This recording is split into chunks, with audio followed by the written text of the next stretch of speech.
Hello friends, welcome. स्वागत है आपका अपने इस चैनल इग्नो गाइडेंस में और मैं आरती। चलिए आइए, आज का जो वीडियो है ये है आपका BPCG 172 युवा जेंडर एवं पहचान। अब इसमें क्योंकि ये जो आपका सब्जेक्ट है BPCG 172 यानी कि युवा जेंडर एवं पहचान, इसमें देख लेते हैं कितने ब्लॉक हैं। आई थिंक 4 ब्लॉक इसमें आपके हैं, ठीक है ना। 1 ब्लॉक परिचय है, सेकंड ब्लॉक में युवा एवं पहचान है, थर्ड ब्लॉक में जेंडर एवं पहचान है, फोर्थ ब्लॉक में युवा जेंडर एवं पहचान संबंधी चुनौतियां हैं। तो अब आज सिर्फ एक ही वीडियो में हम आपके 4 यूनिट को जो 4 ब्लॉक को जो है कवर करेंगे, ठीक है। यानी कि लेंगे सिर्फ और सिर्फ इंपॉर्टेंट क्वेश्चंस जो जिनके एग्जाम में आने की पॉसिबिलिटी ज्यादा है। Okay right. तो चलिए सबसे पहले यहाँ पे ब्लॉक 1 ले लेते हैं, युवा अवधारणा एवं पहचान, ठीक है राइट। और इसके बाद विकासात्मक पहलू लेंगे। वीडियो कितना भी लेंदी क्यों ना हो, चाहे वो 2 घंटे का ही क्यों ना हो, लेकिन हमारा जो एम है वो ये रहेगा कि एक वीडियो में एक बुक को लेके आया जाए। आपके लिए भी सही रहेगा और मेरे लिए भी सही रहेगा, ठीक है ना, क्योंकि अब एग्जाम के टाइम में यही हो सकता है। तो चलिए युवा अवधारणा एवं पहचान को देख लेते हैं। देखिए जेंडर विकास जो है, जेंडर का मतलब लैंगिकता होती है, लिंग से पहचानना, यानी कि हम जैसे बोलते हैं स्त्री और पुरुष, ठीक है ना। तो स्त्री और पुरुष को हम किस माध्यम से पहचानते हैं? लिंग के माध्यम से पहचानते हैं, जेंडर के माध्यम से पहचानते हैं, ठीक है ना। ओके, तो यहाँ पर युवा एवं अवधारणा पहचान में हमारे लिए क्या इंपॉर्टेंट हो सकता है, हम वो यहाँ पर देखेंगे, ठीक है। और सिर्फ इंपॉर्टेंट क्वेश्चन ही लेंगे, इसके अलावा हम कुछ भी नहीं लेंगे। ओके, इसमें युवा की अवधारणा आपके लिए वेरी इंपॉर्टेंट बन जाती है, और जिसमें सामाजिक सांस्कृतिक, ठीक है ना, युवा की सामाजिक सांस्कृतिक परिप्रेक्ष्य क्या है ये आपके लिए वेरी इंपॉर्टेंट बन जाता है, ठीक है राइट। और साथ ही साथ में युवा की पहचान में युवा का संप्रत्यय और परिभाषा यहाँ पे हम लेंगे, और मुझे लगता है इसमें 2 जो क्वेश्चन है वो आपके लिए वेरी इंपॉर्टेंट बन जाते हैं, ठीक है। ओके चलिए, तो अब यहाँ पर देख लेते हैं। अच्छा, ये युवावस्था होता क्या है? तो देखिए युवावस्था जीवन काल का एक अवस्था है, ठीक है, एक चरण है जो गतिशील चरण होता है, ठीक है। और इस अवस्था में आते ही युवा अपने आप में एक जोश में भर जाता है, उसमें बहुत सारे परिवर्तन आते हैं और समाज की प्रगति का साधन भी वो माना जाता है, ठीक है। और जनरली युवाओं को राष्ट्र के भविष्य का राष्ट्र के विकास का भविष्य माना जाता है, या राष्ट्र का भविष्य उनको माना जाता है, ठीक है राइट। तो इन युवाओं जो ये युवा है, इनकी जब तक ऊर्जा का दोहन नहीं किया जाए, यानी ऊर्जा की क्षमता का, इनके कौशल का उपयोग न किया जाए, और जब तक उपयोग नहीं किया जाएगा तब तक देश जो है प्रगति नहीं करेगा, विकास नहीं करेगा, ये युवा कहलाता है, ठीक है राइट। ओके, तो युवाओं का पहचान सृजन करना, प्रभावी संबंध बनाना, हम उम्र साथियों के दबाव का सामना करना, परिपक्व भूमिका और जिम्मेदारियों को संभालना, शारीरिक सभी ऐसे कई अन्य मुद्दों चुनौतियों का सामना करना पड़ता है। तो युवाओं की चुनौतियां कौन होती हैं? तो युवाओं की चुनौतियां जो होती हैं, एक तो अब सबसे पहला यहाँ पे हो जाता है, क्वेश्चन पूछता है तो पहला वो लिखेंगे पहचान का सृजन करना, यानी पहचान बनाना, पहचान का निर्माण करना। और जनरली जो युवावस्था होती है उसमें लड़के या चाहे लड़कियां हो, ये परेशान होते हैं अपनी पहचान को लेकर के, इमेज को लेकर के, कि हमें अपनी एक इमेज बनानी है, पहचान बनानी है घर परिवार समाज में। फिर एक संबंध बनाना, प्रभावी इफेक्टिव संबंध बनाना, ठीक है ना, अच्छा संबंध बनाना ताकि लोगों को देख के अच्छा लगे, ठीक है। तो प्रभावी संबंध बनाना, हम उम्र साथियों के दबाव का सामना करना। जनरली इस उम्र में देखा जाता है कि जो इस उम्र के युवा होते हैं वो कुछ गलत रास्ते में भी चले जाते हैं। उसका रीजन ये होता है कि उनके जो इस हम उम्र के साथी लोग होते हैं, सेम एज के जो लोग होते हैं, उनके दबाव में आकर के वो क्या करते हैं, कुछ गलत काम कर जाते हैं। तो जो हम उम्र के एज के साथी होते हैं तो वो जनरली उनको अपने अंडर में कर लेते हैं, अपने से हमेशा नीचे रखते हैं, तो एक दबाव ये फील करते हैं। फिर चौथा हो जाएगा परिपक्व भूमिका और जिम्मेदारियों को संभालना। जनरली से काल के बच्चे जो होते हैं मैच्योरिटी को पा लेते हैं, ठीक है ना। तो जिम्मेदारी जो उनको दी जाती है, जो उनकी भूमिका होती है, उसको निभाने के लिए वो तैयार हो जाते हैं, यानी कि जिम्मेदारी की रिस्पॉन्सिबिलिटी जो होती है उसको बड़े आराम से वो निभा सकते हैं, ठीक है ना। इस अवस्था में वो पहुंच जाते हैं और एक तरह से चुनौती लेना पसंद भी करते हैं, क्योंकि युवा होते हैं, इनका खून बोलते हैं ना बहुत गर्म होता है। तो जनरली ये जिम्मेदारियों को, रिस्पॉन्सिबिलिटी को लेने को तैयार रहते हैं। और 5वां हो जाएगा शारीरिक छवि और ऐसे कई अन्य मुद्दे। तो मुद्दे और चुनौतियां आता है तो फिर आपको ये 5 यहाँ पर लिख देना है, ठीक है। ओके चलिए, युवा अवधारणा से आप क्या समझते हैं? वेरी वेरी इंपॉर्टेंट क्वेश्चन आपके लिए बन जाता है। तो युवा अवधारणा क्या है? तो युवा अवधारणा, आप देखिए युवा शब्द की उत्पत्ति पुराने अंग्रेजी शब्द जियोंग से हुई है, और जिसका मतलब होता है युवा, युवक या नया, ताजा। ठीक है। और संस्कृत शब्द में युवान से आई, जिसका अर्थ युवा या युवक होता है। ठीक है। और जो ऑक्सफोर्ड अंग्रेजी की बात माने तो ऑक्सफोर्ड अंग्रेजी जो डिक्शनरी है उसके शब्द में युवाओं को कम आयु का होना जीवन के शुरुआती हिस्से के रूप में देखा जाता है। इसे किशोरावस्था भी कहा जाता है। तो इतना अवधारणा के अंतर्गत आ गया और परिभाषा अर्थ के अंतर्गत आ गया यदि आपसे पूछा जाता है तो। ठीक है ना। अब थोड़ा सा अवधारणा में आप और पढ़ेंगे, क्योंकि युवाओं को आमतौर पर परिवर्तन के दौर पर जाना जाता है। ठीक है ना। इसमें क्या होता है? परिवर्तन होता है, उनकी लाइफ में चेंजेस होते हैं। ठीक है ना। और जिसमें युवा वयस्कता की सामाजिक कसौटियों जैसे रोजगार मिलने, परिवार शुरू करने और एक पूर्ण और उत्पादक नागरिक के रूप में पहचाने जाने का प्रयास करते हैं। मतलब कि जब ये इनके लाइफ में परिवर्तन होता है, ठीक है ना, युवावस्था, और जब ये युवा को प्राप्त करते, वयस्कता को प्राप्त करते, वयस्कता हमारे यहाँ इंडिया में देखा जाए तो जनरली 18 ईयर से मानने लगते हैं क्योंकि उन्हें मताधिकार अधिकार प्राप्त होता है, ये वयस्कता कहलाती है। अदरवाइज आप किशोरावस्था को देखो तो 14 साल से स्टार्टिंग हो जाती है। ठीक है ना, राइट। तो ये क्या होता है कि रोजगार, बहुत सारी इनके सामने चीजें आती है रोजगार को लेकर के, तो रोजगार इनको मिलने लगता है 18 ईयर में, आप देख लीजिए, है ना। परिवार को संभालने की जिम्मेदारी इनको ऊपर डाल दी जाती है, और एज ए नागरिक के रूप में ये देश के लिए बहुत कुछ करते हैं, अपना पहचान बनाने की कोशिश करते हैं। ठीक है ना। तो यहाँ पे संयुक्त राष्ट्र 15 से 24 वर्ष के आयु के व्यक्तियों को युवा के रूप में परिभाषित करता है। संयुक्त राष्ट्र संघ, विश्व स्वास्थ्य संगठन जो है ना, WAH, वो जो है किशोरावस्था में उन व्यक्तियों का समावेश होता है जो 10 से 19 वर्ष की आयु में होते हैं। संयुक्त राष्ट्र में क्या होता है? 15 से 24 होता है, विश्व स्वास्थ्य संगठन के अंतर्गत 10 से 19 होता है, और 15 से 24 वर्ष आयु वाले व्यक्तियों को युवा के रूप में चिन्हित किया जाता है। ठीक है ना। तो यहाँ पर अगर देखा जाए तो इन दोनों आयु समूहों में 10 से 24 वर्ष एक आप ले लीजिए, अगर हम संयुक्त राष्ट्र का देखें और विश्व स्वास्थ्य संगठन का देखें, और इनको युवा कहा जाता है। अगर हम भारत की बात करते हैं तो हमारे भारत में 15 से 29 वर्ष के आयु के व्यक्तियों को युवा कहा जाता है। ठीक है ना, राइट। ओके, चलिए, इतना हो गया ना। तो ये जो आयु होती है, ये आयु का मतलब क्या होता है? युवाओं के लिए एक आयु क्यों फिक्स की जाती है? ठीक है ना।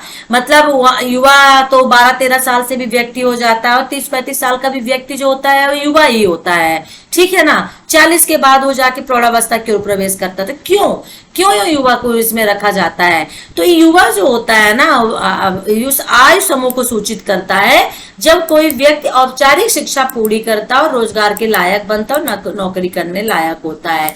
तो जो ये युवा समूह होता है, जो 15 से 29 के बीच में हमारे भारत में रखा गया है, इस उम्र में व्यक्ति क्या करता है? अपनी एजुकेशन पूरी कर लेता है, रोजगार तलाशने लगता है जीविकोपार्जन के लिए, अपने लिए, और साथ साथ में नौकरी करने लगता है। ठीक है, राइट। ओके, चलिए, तो ये हो गया युवावस्था या किशोरावस्था, दोनों एक चीजें होती है। ठीक है ना।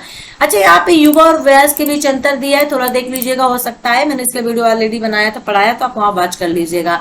युवा उन्हें माना जाता है जो अभी तक वयस्क नहीं हुए हैं, और युवावस्था का एक महत्वपूर्ण हिस्सा किशोरावस्था होता है। ठीक है ना। और वयस्क ऐसा कोई जिसे बड़ा और परिपक्व माना जाता है, जैसे हमारे जो पेरेंट्स होते हैं, हमारे फादर हो गए तो बोल देते हैं मैं वयस्क हूँ अभी। ठीक है ना। क्योंकि वो परिपक्व होते हैं, बड़े होते हैं वो। ठीक है ना। हमारे चाचा लोग जो होते हैं, क्योंकि हमारे हम उम्र के होते हैं, ज्यादा बड़े हमसे नहीं होते हैं। और युवा का मतलब होता है कि अभी तक जो वयस्क नहीं हुआ हो, यानी 18 ईयर से नीचे वाले लोग जो होते हैं उनको युवा, और वयस्क 18 ईयर से ऊपर वाले लोग होते हैं, जनरली 35-40 की एज में आ जाते हैं। युवावस्था कुछ बनने की प्रक्रिया के रूप में देखी जाती है, जो चरण होता है कुछ बनने का चरण होता है। ठीक है ना। और पहचान बनाने की खोज इसमें की जाती है कि मुझे अपनी पहचान बनानी है, एक इच्छा होती है युवावस्था में।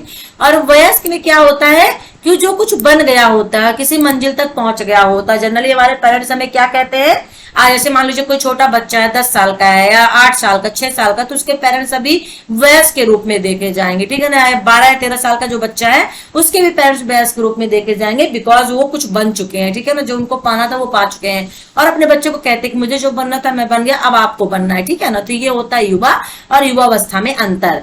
युवाओं को शक्तिहीन और कमजोर माना जाता है, बिकॉज वो छोटे होते हैं। ठीक है ना। तो समाज और परिवार जो होता है ना, उसका दबाव का सामना करते हैं, क्योंकि हर एक उनके निर्णय को उनको मानना पड़ता है, निर्णय लेने का अधिकार उनको नहीं दिया जाता है।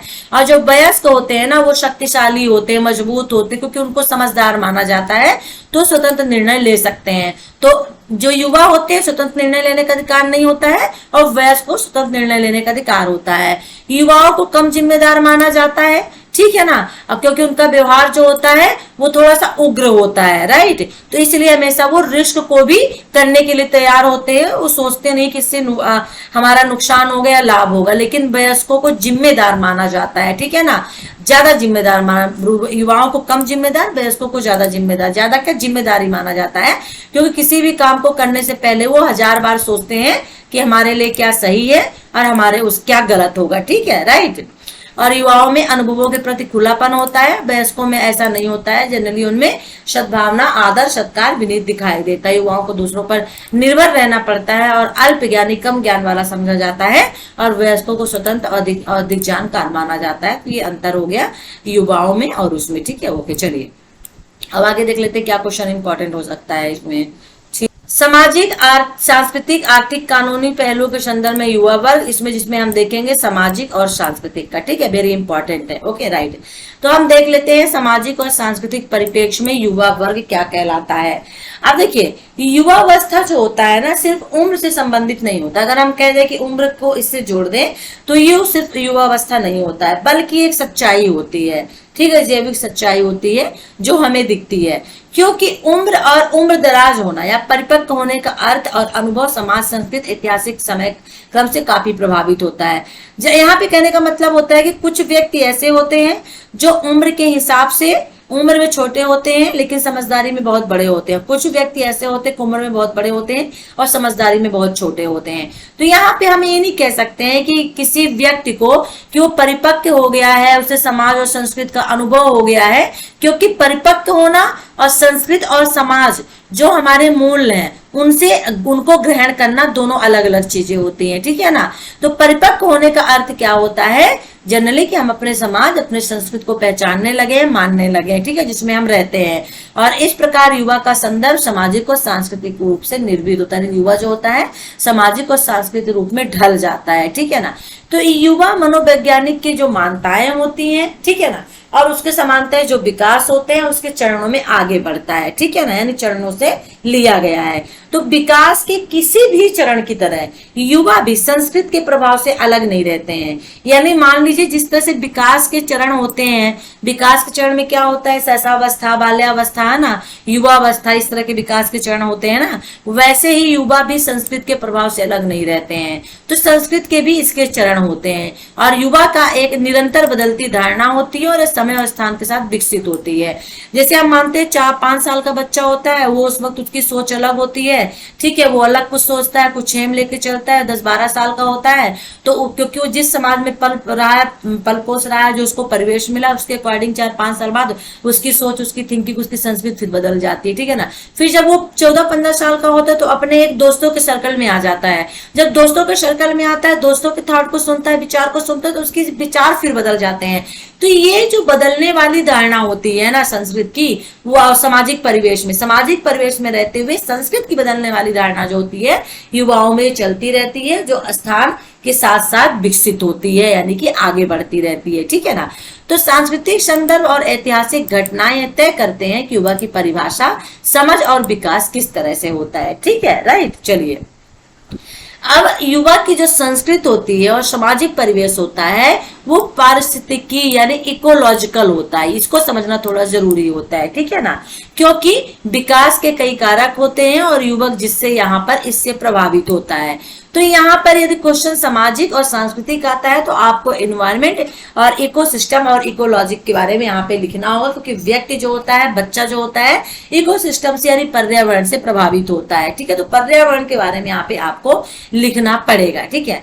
तो आसपास के परिवेश में कई तरह के तंत्र होते हैं और जिससे वो बच्चा जो होता है वो प्रभावित होता है। अब कौन कौन से तंत्र होते हैं, एक माइक्रो तंत्र होता है, माइक्रो सिस्टम, और एक मेसो तंत्र होता है, ठीक है ना, और एक एक्सो तंत्र होता है, यानी एक्सो सिस्टम और माइक्रो सिस्टम, यानी माइक्रो सिस्टम, मेसो सिस्टम, एक्सो सिस्टम और मैक्रो सिस्टम, ठीक है। ये 4 यहाँ पे सिस्टम हो गए और एक होता है क्रोनो तंत्र यानी क्रोनो सिस्टम। अब इनको समझिएगा, माइक्रो सिस्टम क्या कहलाता है। तो माइक्रो तंत्र वह हालात है जिनमें व्यक्ति रहता है और इनमें व्यक्ति का परिवार, सहकर्मी, स्कूल और आस पड़ोस शामिल होते हैं। यानी कि माइक्रो तंत्र वो होता है जब बच्चा जन्म लेता है और जन्म से लेकर के जब वह स्कूल तक जाने लगता है, स्कूल तक, तो स्कूल जाने में सबसे पहले परिवार आता है, परिवार से घुलता मिलता है, फिर अगल बगल में लोगों से दोस्ती करता है, ठीक है ना, और फिर स्कूल जाना शुरू कर देता है, फिर आस पड़ोस के लोगों से भी मिलने लगता है। तो ये माइक्रो तंत्र यानी माइक्रो सिस्टम कहलाता है। चारों तरफ से वो लोगों से गिर जाता है और चारों लोगों से बहुत कुछ सीखता है वो, ठीक है ना। फिर देखिए, माता पिता और हम उम्र साथियों और शिक्षकों के साथ युवाओं की बातचीत उन्हें युवावस्था के अनुभव निर्मित करने में मदद मिलती है। यानी कि युवावस्था क्या होती है, किस तरह से उनको चलना चाहिए, क्या सीखना चाहिए, क्या सही है क्या गलत है, इन सभी की पहचान उनको किससे होती है, माता पिता से, टीचर से, और जो उनके हम उम्र उनके साथी के फ्रेंड्स होते हैं, दोस्त होते हैं। ये होता है माइक्रो तंत्र। अब हम सेकंड में आ जाते हैं। जो हमारा सेकंड है और वो है आपका मेसोतंत्र, ठीक है ना। क्या है? मेसोतंत्र। तो अब मेसोतंत्र को ले लेते हैं। अब मेसोतंत्र क्या है?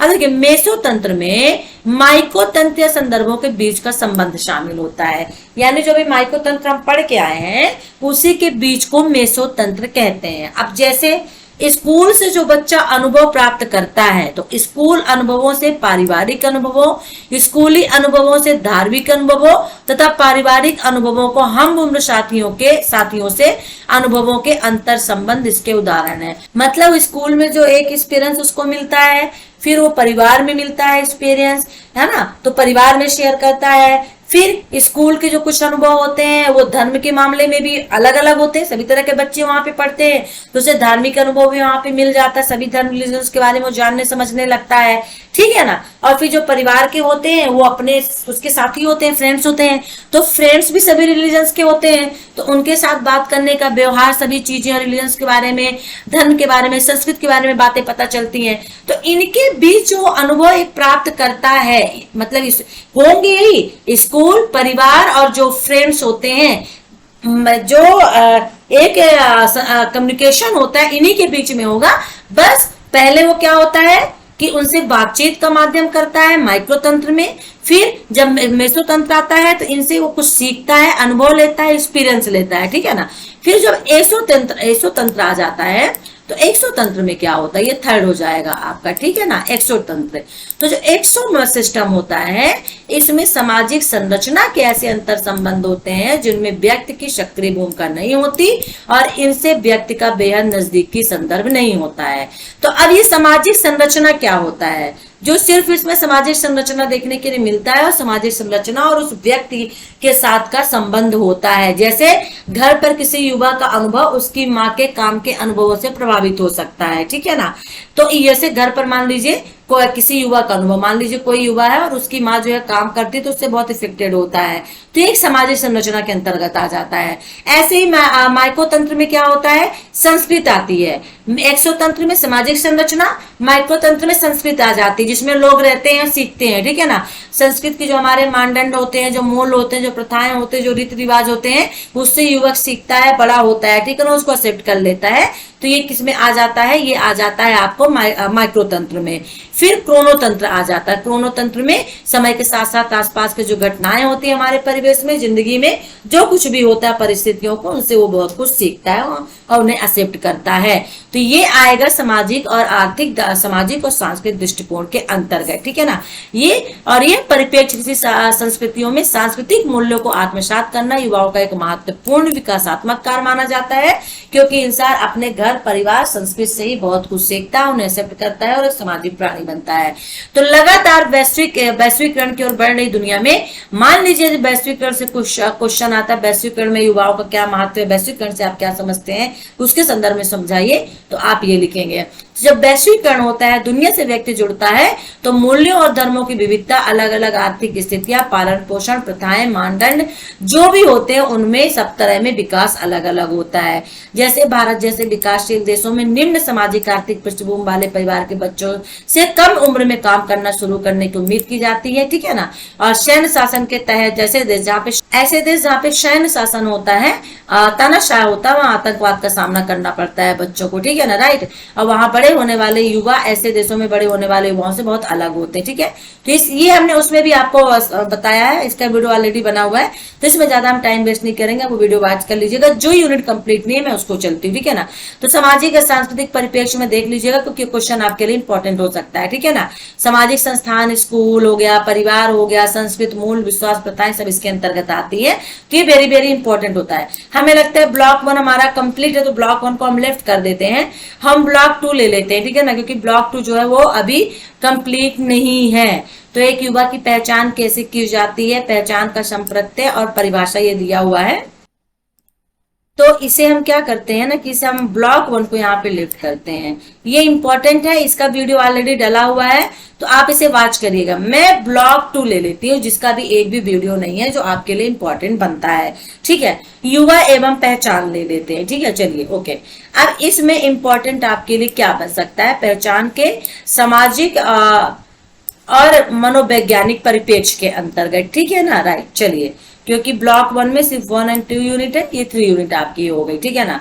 चलिए, अब पहचान से क्या क्वेश्चन पूछ सकता है ये देख लेते हैं, ठीक है। तो चलिए, यहाँ पर जो इंपॉर्टेंट है वो पहचान के सामाजिक मनोवैज्ञानिक परिप्रेक्ष्य क्या हो सकते हैं, हम ये देख लेते हैं, ठीक है, ओके। चलिए ओके, तो यहाँ पे पहचान की अवधारणा, पहचान का मतलब क्या होता है, मतलब कि जनरली लोग आपसे ही पूछते हैं ना कि आप कौन है, ठीक है ना, राइट। या एक तरह से आप ऐसे भी कह सकते हैं कि मुझे अपना जीवन किस तरह जीना चाहिए, या मैं क्या बनना चाहता हूं। तो यहाँ पे पहचान का सवाल उठता है, आप अपनी पहचान बताना चाहते हैं, ठीक है ना। और ये जनरली जो भावना होती है युवा अवस्था में बहुत ज्यादा निकल के आती है। पहचान जो होती है वो व्यक्तिगत भी होती है और सामाजिक भी होती है, ठीक है, दोनों तरह की पहचान यहाँ पे हो सकती है। ये क्षणिक भी होती है, सतत भी होती है। क्षणिक का मतलब कम समय के लिए पहचान बनाना, और सतत का मतलब है लॉन्ग टाइम के लिए, ऑलवेज के लिए, हमेशा के लिए, ठीक है ना, ठीक है ना। और तो ये इस तरह की पहचान की एक अवधारणा है, ये आपके लिए इंपॉर्टेंट क्वेश्चन बन सकता है, तो इसे देख लीजिएगा। अब देखिए, पहचान एक विरोधाभास में किस तरह से जानी जाती है। तो पहचान, अगर क्वेश्चन हालांकि विरोधाभास का क्वेश्चन पूछेगा नहीं, फिर भी एक नजर देख लीजिए कि जहां व्यक्ति समाज से मिलता है वही पहचान है। यानी एक विरोधाभास इसमें देखने को मिलता है कि जनरली व्यक्ति अपनी पहचान समाज से बनाता है। यानी आप जिस तरह से स्वयं को परिभाषित करते हैं वह आप पर निर्भर करता है कि आप किस तरह से अपने आप को परिभाषित करना चाहते हैं, आप कैसे सोचते हैं, आप कौन हैं, आप क्या बनना चाहते हैं, आपकी एक्टिविटी क्या है, आपके एम्स क्या है, ठीक है। ये सभी चीजें आपकी पहचान को बताती हैं, ठीक है, राइट, ओके। तो यहां पर हम देख लेते हैं एक विरोधाभास के अंतर्गत, सपोज दैट यहाँ पे दिया हुआ है कि पहचान आपका विशिष्ट हस्ताक्षर है। जहां यहां तक कि जुड़वा बच्चों की समान पहचान नहीं होती। युवा के रूप में आप एक ही सामाजिक दुनिया में रह सकते हैं, जैसे कॉलेज के छात्र के रूप में, लेकिन फिर भी आप सभी समरूप नहीं हैं। आप में कुछ पहलुओं में अंतर के साथ साथ कुछ अन्य समानताएं भी हैं, यानी अंतर भी है तो समानताएं भी हैं। और आपकी पहचान दुनिया में आपके ऐसे विशेष अनुभवों से निर्मित होती है जिनकी दूसरों के साथ पूरी तरह से परस्पर व्याप्त होने वाली संभावना नहीं है। यानी हर एक व्यक्ति हर दूसरे व्यक्ति से अलग है, एक सा नहीं हो सकता है, किसी न किसी चीज में वो अलग हो, चाहे वो पहचान में हो चाहे किसी भी चीज में हो। थोड़ा सा इसको अपने माइंड में रख लीजिएगा। हमारा जो इम्पोर्टेंट क्वेश्चन था वो ये था कि पहचान एक सामाजिक परिप्रेक्ष्य में हमें देखना है, तो युवा और पहचान का विकास किस तरह से हुआ ये देख लीजिए, ठीक है ना। सिर्फ इंपॉर्टेंट क्वेश्चन हम इसमें लेंगे। पहचान के सामाजिक आधार क्या है।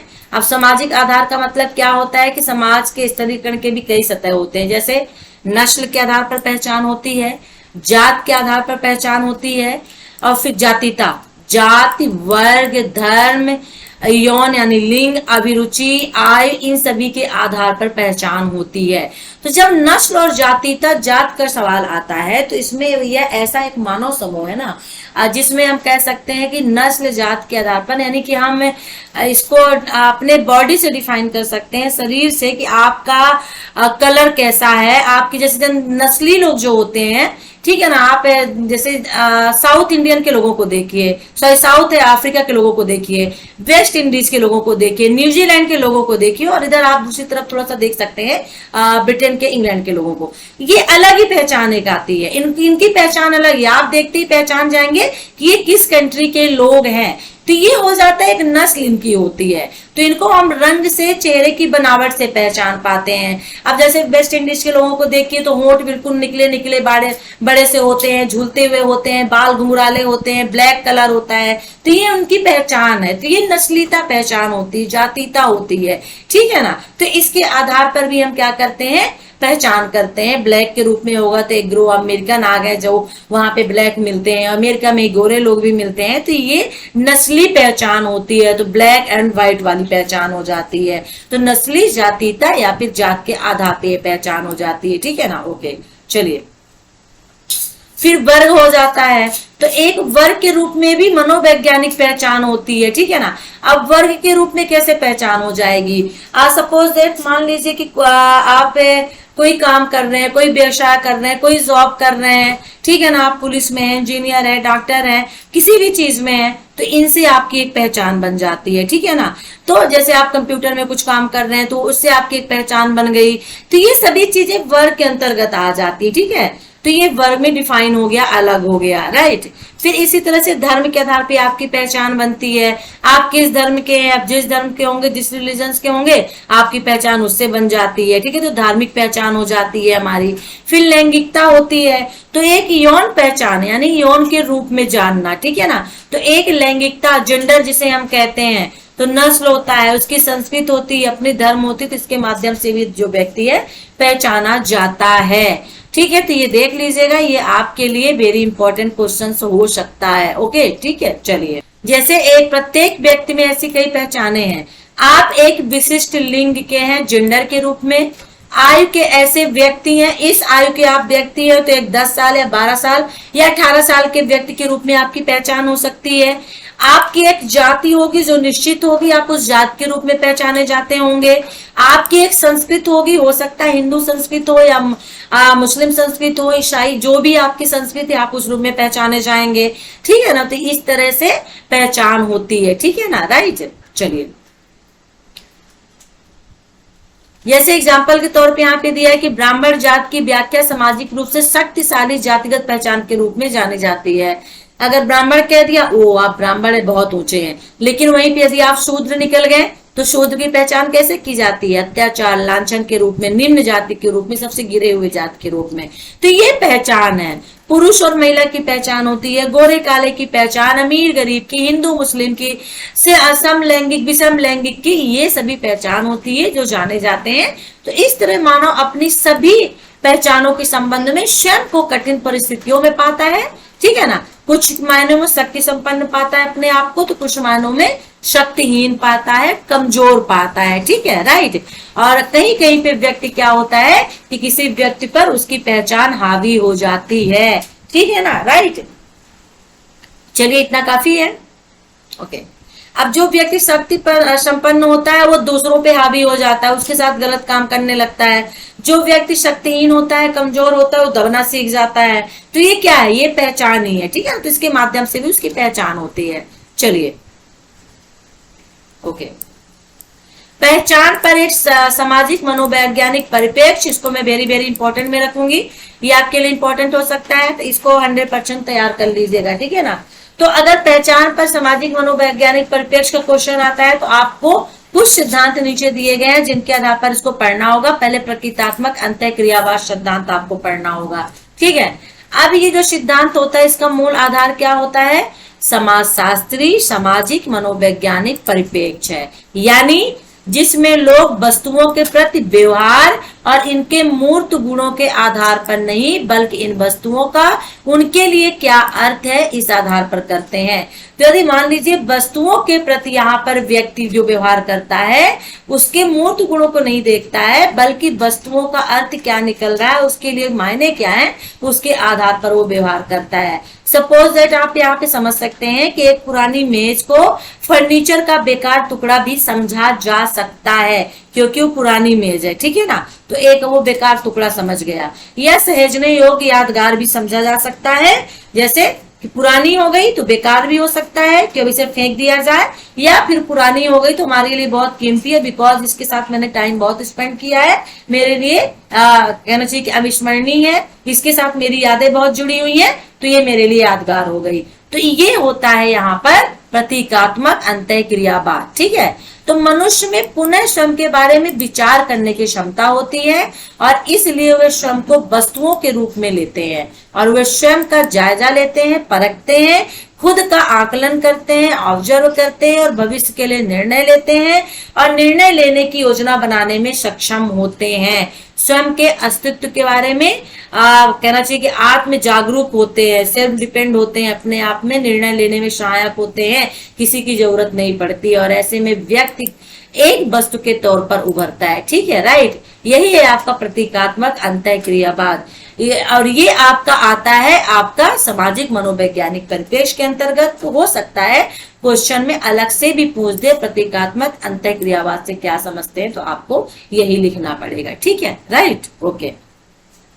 चलिए यहाँ पर इसको थोड़ा एक्सप्लेन किया गया है C.H. कूले के माध्यम से, ठीक है ना, द्वारा उन्होंने कहा कि सामाजिक आत्म यानी शीशे में दिखने वाले आत्म की अवधारणा है, यानी उन्होंने कहा कि अन्य लोग वह दर्पण है जिनमें हम स्वयं को देखते हैं, किसी दूसरे में अपने आप को देखें, और वह स्वयं को एक वस्तु के रूप में प्रतिबिंबित करते हैं, यानी दर्शाते हैं, क्योंकि हम एक दूसरे की भूमिका अपना लेते हैं और खुद को दूसरे के दृष्टिकोण से देखते हैं। और ये प्रक्रिया कुछ इस तरह से होती है, प्रोसेस जो होती है कि जब हम दर्पण में अपना चेहरा देखते हैं, शीशे में अपना चेहरा देखते हैं, तो आकृति और पोशाक देखते हैं, अपना चेहरा देखेंगे और साथ में अपने कपड़े देखेंगे, ठीक है ना, तो हम उसमें रुचि रखते हैं, हमारा उसमें इंटरेस्ट होता है, क्योंकि वो हमारा है। अब कभी हम प्रसन्न दिखते हैं तो कभी हम खिन्न हो जाते हैं कि आज हम अच्छे क्यों नहीं दिख रहे हैं, ठीक है ना, यह उसके अनुसार क्यों होता है, हम जो देखते हैं हम वह हमें पसंद है या नहीं है। तो जब हमें वो चीज पसंद आती है तो हम खुश होते हैं, और जो हमें पसंद नहीं आती तो हम खुश नहीं होते हैं। तो ये चीजें आत्मा से उत्पन्न होती है, इसीलिए इसे आत्म विचार कहा जाता है, ठीक है। दूसरे शब्दों में हम कह सकते हैं कि दूसरे व्यक्ति के लिए अपने रंग रूप की कल्पना करते हैं, अपने रंग रूप के बारे में हम उसके निर्णय के बारे में कल्पना करते हैं, ठीक है। तो ये सभी चीजें आती हैं प्रतीकात्मक अंतः क्रियावाद के अंतर्गत, तो देख लीजिएगा इसे। और साथ ही साथ में जो इम्पोर्टेंट है वो सामाजिक मनोवैज्ञानिक परिपेक्ष, ये क्वेश्चन इंपॉर्टेंट है, तो उसके अंतर्गत पहला। इसी के अंतर्गत दूसरा है सामाजिक पहचान सिद्धांत क्या है, ठीक है ना, राइट, ओके। सामाजिक पहचान सिद्धांत जो है, सामाजिक पहचान सिद्धांत के अनुसार किसी व्यक्ति की सामाजिक पहचान उस विशाल सामाजिक पहचानों से निर्मित हो जो विभिन्न सामाजिक श्रेणियों जैसे वर्ग, जाति, लिंग और इनसे, और जैसे कि शैक्षणिक संस्थान, गैर शैक्षणिक गतिविधियां जो होती है इनसे चलती है। यानी सामाजिक पहचान जो सिद्धांत होता है, ये सामाजिक पहचान, हमारी सामाजिक पहचान यानी समाज से बनती है। और समाज के अंतर्गत क्या चीजें होती हैं, समाज की श्रेणियां होती हैं जिसमें हम रहते हैं, वर्ग है, जाति है, लिंग है, यानी जेंडर है, सभी चीजें होती हैं।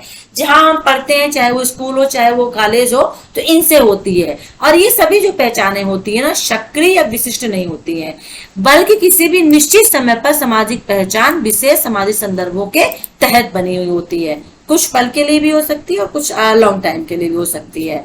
मतलब क्रिकेट मैच के दौरान भारतीय प्रशंसक होना और पहचान के सकारात्मक मूल्य का शक्तिशाली और शायद सार्वभौमिक मकसद व्यक्ति का आत्मा के बारे में बेहतर सोचने का उद्देश्य है। अब मान लीजिए फॉरेन में कहीं मैच हो रहा है और आप वहां पे बैठे हुए हैं, इंडिया का मैच हो रहा है और आप देख रहे हैं, तो वहां पे अपनी एक पहचान एक भारतीय दर्शक के रूप में होगी और आप वहां पे गौरवान्वित फील करेंगे, क्योंकि वहां पे इंडिया का मैच चल रहा है और आप उसे देख रहे हैं और बाहर विदेश में बैठ करके, तो ये एक अपनी वहां पे आपकी पहचान बन गई। ये सामाजिक पहचान है, ठीक है ना, ओके, राइट। और यहाँ पर थोड़ा सा और देख लेते हैं, जो सकारात्मक सामाजिक पहचान है उसका उद्देश्य हमारे ज्यादातर सामाजिक व्यवहार को प्रेरित करता है, यानी हमारे व्यक्ति के आसपास ही घूमता है, समूह से संबंधित होता है, सामाजिक समूह से संबंधित होता है, ठीक है ना, राइट। और जो सकारात्मक सामाजिक पहचान है वो इन ग्रुप यानी आउटपुट, इन दोनों के संबंध के अंतर्गत देखा जाता है। तो ये हुआ हमारा आपका सामाजिक परिप्रेक्ष्य के अंतर्गत सामाजिक युवा में सामाजिक परिप्रेक्ष्य, मनोवैज्ञानिक परिप्रेक्ष्य वेरी इंपॉर्टेंट है। अब इसमें क्या इंपॉर्टेंट हो सकता है हम वो देख लेते हैं, ठीक है ना। ओके चलिए, ओके और इसमें क्या हो सकता है देखते हैं, इसमें है या शायद दूसरी यूनिट आएगी हमारे लिए। सारांश आ गया है, मतलब इसमें आपके 2 क्वेश्चन इंपॉर्टेंट थे तो हमने आपको बता दिए, ठीक है ना। अब यहाँ पे यूनिट जो है 4 हम ले लेते हैं, ठीक है, राइट। अब यूनिट 4 आएगी शिक्षा, कैरियर और हम उम्र समूह, ठीक है। अच्छा, इसमें क्या इंपॉर्टेंट क्वेश्चन हो सकता है इसको हम थोड़ा सा देख लेते हैं, ठीक है। ओके चलिए एक हमें यहाँ पे चीज मिल गई और वो एक सिद्धांत है जिसको हम देख लेते हैं, ठीक है ना। कैरियर, विकल्प और अभिमुखीकरण, इसके अंतर्गत ना एक इसमें सिद्धांत दिया हुआ है जो वेरी इंपॉर्टेंट है, उस सिद्धांत को हम देख लेते हैं, ठीक है ना। क्योंकि कैरियर, पसंद और अभिमुखीकरण है तो यहाँ पे 2 परिदृश्य दिए हुए हैं, ठीक है ना। यानी स्मिता अपने पिता की तरह डॉक्टर बनना चाहती थी और गरीब लोगों की मदद करना चाहती थी, परंतु उसकी माँ जो हाई स्कूल में अध्यापिका थी उसने बताया कि मेडिकल शिक्षा में बहुत लंबा समय लगता है, चूंकि वह लड़की है इसलिए उसकी शादी और अन्य चीजों में देरी हो जाएगी, अतः उसे डॉक्टर बनने की ख्वाहिश नहीं रखनी चाहिए। अब दूसरा यहीं पे दिया हुआ है कि राहुल संगीतकार बनना चाहता था लेकिन उसने शिक्षा परीक्षा में बेहद अच्छे अंक और बढ़िया स्थान हासिल किया, इसलिए उसके माता पिता चाहते थे कि वह इंजीनियरिंग की पढ़ाई करे और उन्होंने अब उसका दाखिला इंजीनियरिंग में करवा दिया। 2 कहानियां दी हैं और बिल्कुल अलग अलग, एक कैरियर के लिए, बच्चों के लिए, ठीक है ना, राइट। 2 परिदृश्य दिए हुए हैं।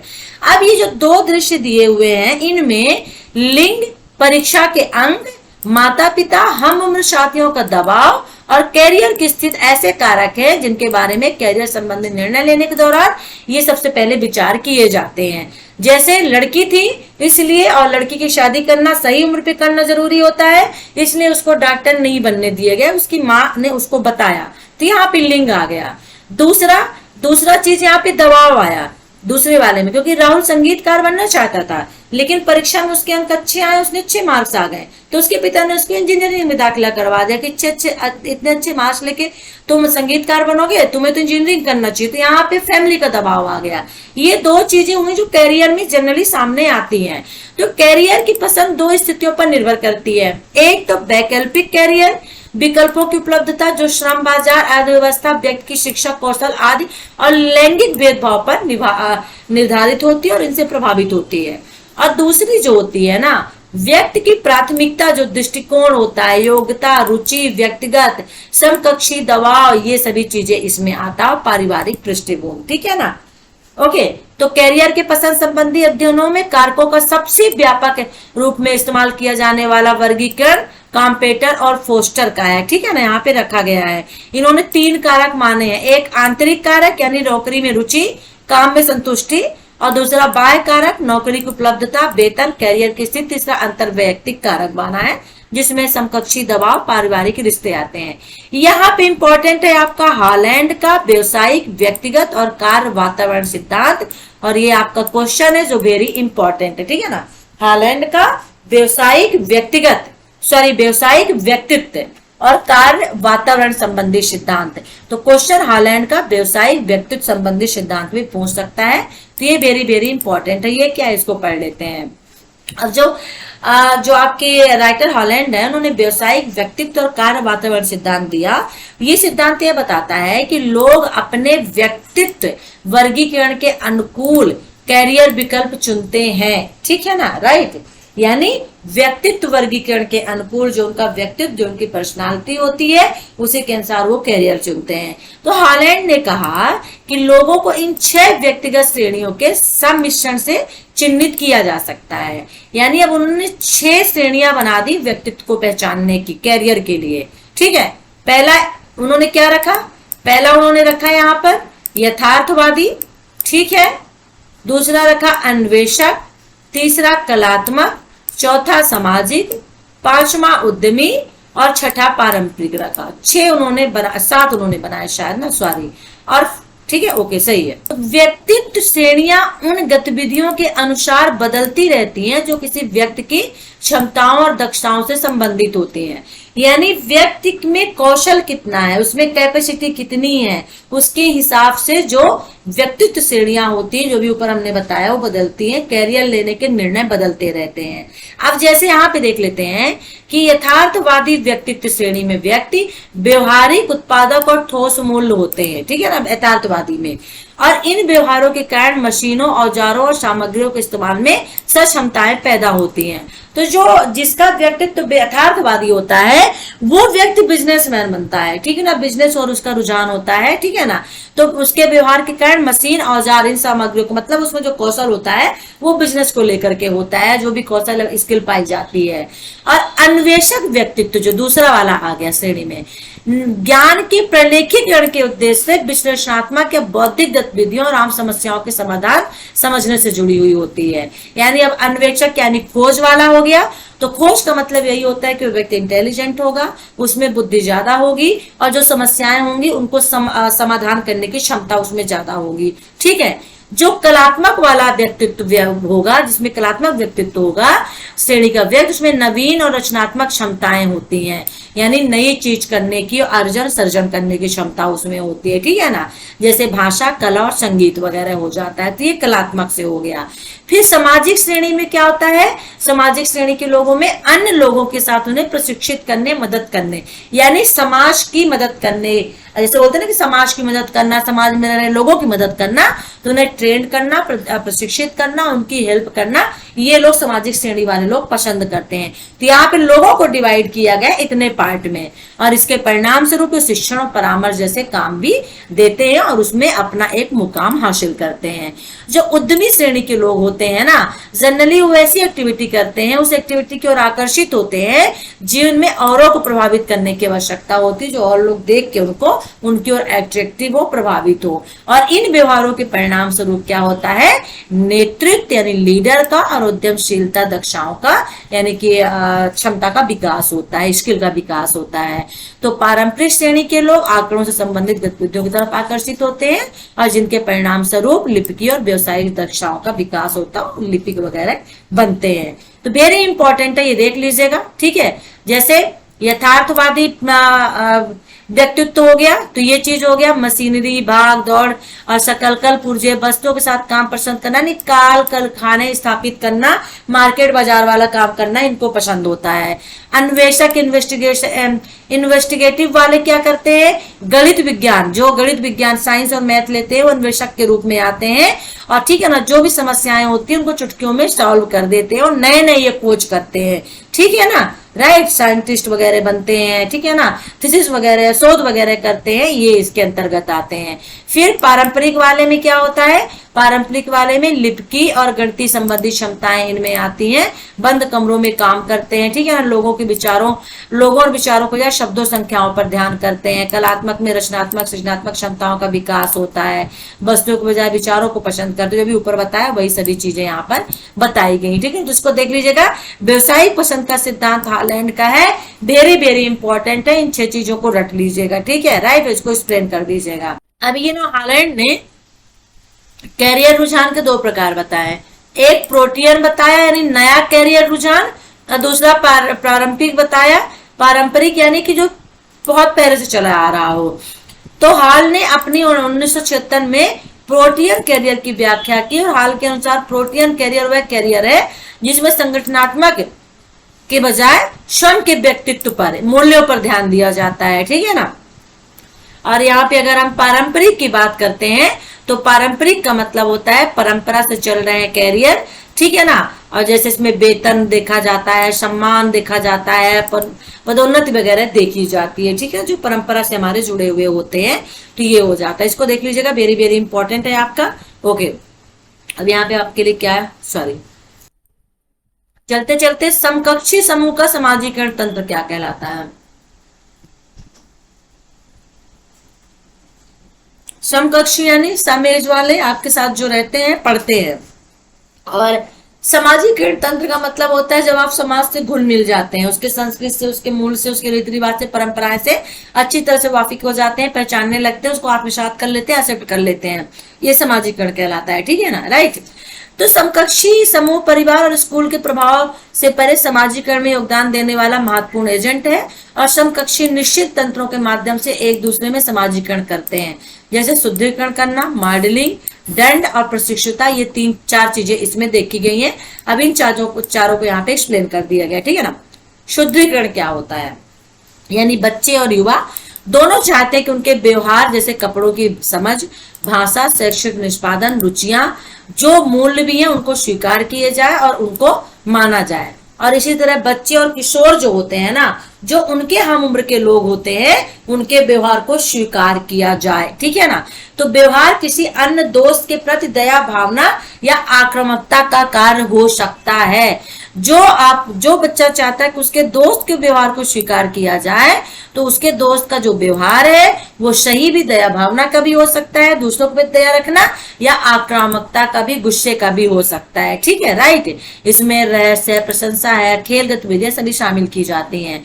फिर मॉडलिंग, बच्चे और युवा मॉडलिंग और नकल के माध्यम से एक दूसरे को प्रभावित करते हैं, ठीक है ना। तो पुनः मॉडलिंग के कई क्षेत्र हैं, जैसे ड्रेसिंग का तरीका, बातचीत का तरीका, पढ़ाई और मनोरंजन, ये सभी चीजें आती हैं, ठीक है ना। तो दोस्तों को व्यवहारों की मॉडलिंग करते हुए व्यक्ति नए व्यवहार सीख लेता है, खान पान के तरीके, संगीत सीखता है, कुछ नई चीजें सीखता है, कड़ी मेहनत करता है, ठीक है ना। उसके दृष्टिकोण, नए नए दृष्टिकोण आते हैं, देखने का नजरिया बदलता है, हार्ड वर्क को करता है, कड़ी मेहनत करता है, ठीक है ना, राइट। और लिव इन रिश्तों के लिए, रहने के लिए स्वीकृत भी लेता है। तो मॉडलिंग किसी और को देखकर जो होता है ना, उसको देखकर और परिणामों को सीखने का अवसर देती है। आप किसी को देखते हो और कहते हो नहीं ये तो बहुत अच्छा रह रहा है, रह रही है, कर रहा है, तो हम भी वही करेंगे, और आप भी वही करने की कोशिश करते हो। तो किसी से लड़ने झगड़ने पर सजा मिलती है, लोग उन साथियों के व्यवहार को मॉडल करते हैं और जिससे बाकी लोग प्रशंसा करते हैं, ठीक है। देख लीजिएगा, ये भी आपके लिए इंपॉर्टेंट हो सकता है, समकक्षी समूह का सामाजिकरण तंत्र, ठीक है ना। और फिर आ गया हमारा दंड, अब पनिशमेंट आ गया, यानी अब समकक्षी दंड के माध्यम से अपने हम उम्र को प्रभावित करते हैं। जैसे मान लीजिए साथ में आप खेल रहे हो, आप नाराज हो गए और आप उनसे बात नहीं कर रहे हो कुछ दिनों से, ठीक है ना, या बहिष्करण करके, उनका साथ छोड़ करके, या शारीरिक आक्रामकता दिखा के, मारपीट करके, चिढ़ाकर, धमकाकर, डराकर, ठीक है ना, इन चीजों के माध्यम से, ठीक है, राइट। तो शारीरिक विशेषताएं, कम ऊंचाई, त्वचा का रंग, मोटापा, शारीरिक अक्षमता, शैक्षणिक योग्यता, यानी सीखने में या किसी चीज को कैपेसिटी जल्दी से कैच करने में प्रॉब्लम हो रही है, शारीरिक कौशल यानी कमजोर, खेल कूदी रुचि न लेना, ये सभी चीजें इसके अंतर्गत आ जाती है। तो इसे आप देख लीजिएगा, ये आपके लिए इंपॉर्टेंट हो सकता है, इसलिए मैंने इसको बता दिया। अदरवाइज इस यूनिट में आपके 2 जो क्वेश्चन है वो आपके लिए वेरी इंपॉर्टेंट है, ठीक है ना। ये यूनिट भी आपकी फिनिश्ड हो गई। सिर्फ इंपॉर्टेंट क्वेश्चन देखेंगे जिनके आने की पॉसिबिलिटी ज्यादा है एग्जाम में, ठीक है ना, ओके। और जो मैं बता रही हूँ उतना पढ़ लीजिए 100%। अब युवा संस्कृत, मीडिया और वैश्वीकरण आ गया। वैश्वीकरण इसमें वेरी इंपॉर्टेंट है और 100% एक क्वेश्चन वैश्वीकरण से पूछेगा, ठीक है। तो क्वेश्चन किस तरह से पूछ सकता है, जैसे पूछ लेगा युवा संस्कृत क्या है, युवा संस्कृत की विशेषताएं लिखिए, और युवा और वैश्वीकरण, इन 2 चीजों को हम इसमें देखेंगे, ठीक है ना, राइट। चलिए देख लेते हैं युवा संस्कृत क्या है, पहले ये समझ लेते हैं, ठीक है ना। युवा संस्कृत को समझने से पहले संस्कृत को समझ लें, क्या कि संस्कृत है क्या, ठीक है। तो संस्कृत क्या है, संस्कृत मूल्य है, प्रथा है, रीति रिवाज है, हमारा विश्वास है, ठीक है ना। और ये जो संस्कृत है ना, जो अपनेपन का एहसास दिलाती है कि हमारी है ये, ठीक है ना। तो जैसे कपड़े पहनने के विशिष्ट तरीके, बोलने का तरीका, खेलने का तरीका, खाने का, रहने का, ठीक है ना, ये सभी हमारे संस्कृत को दिखाते हैं, दर्शाते हैं, ठीक है ना। तो इससे संस्कृत पहचानी जाती है। हमने देखा कोई सिर पे साफा बांधे हुए, पगड़ी बांधे हुए हैं, और तो हम समझ जाते हैं ये सिख हैं। हमने देखा कि कोई नीचे लुंगी पहने हुए हैं और ऊपर शर्ट, तो हम समझ जाते हैं केरली साउथ, मतलब इनसे। अब डोसा खाना, इडली खाना, तो ये क्या हुआ, खाने से, व्यंजन से संस्कृत पता चलती है, लैंग्वेज से पता चलती है, तो ये संस्कृत होती है, ठीक है ना, राइट। तो युवाओं के सामाजिक अनुभवों की सामूहिक अभिव्यक्ति होती है और उनकी अपनी संस्कृत की विशेषता देती है। अब जैसे संस्कृत जो है काले संस्कृत, हिप्पी पीढ़ी, ठीक है ना, श्रमिक वर्ग, आज सभी इसके उदाहरण देखने को मिल सकते हैं। तो युवा संस्कृत के भीतर उप संस्कृतियां भी हैं, युवा संस्कृति के भीतर उप संस्कृतियां भी हैं और शोधकर्ताओं में युवा संस्कृति के एक समान होने पर मतभेद है, ठीक है ना, राइट। जैसे युवा पहचान, लिंग, वर्ग, जाति, विशिष्ट संस्कृतियां, इनसे भी ये प्रभावित होती हैं। एग्जाम्पल के तौर पर लड़कियों में लड़कों की तुलना में सामाजिकता का तरीका अलग है। लड़कों को कभी नहीं सिखाया जाता है, लेकिन लड़कियों को ऑलवेज सिखाया जाता, उठना बैठना, खाना पीना, रहना, ठीक है ना। झुग्गी झोपड़ी के युवाओं का सामाजिक संपर्क और कामकाज का तरीका शहरी और ग्रामीण परिवेश में रहने वाले युवाओं से अलग होता है। तो झुग्गी झोपड़ी वालों की संस्कृति अपनी अलग हो जाती है और शहर और में रहने वाले लोगों की संस्कृति या गांव में रहने वाले लोगों की संस्कृति अलग हो जाती है। तो इस प्रकार युवा संस्कृति को समझने के लिए सामाजिक संदर्भ को ध्यान में रखना होता है। 2 एग्जाम्पल आप यहाँ पे दे सकते हैं जो बहुत अच्छे एग्जाम्पल दिए हुए हैं युवा संस्कृति को समझने के लिए।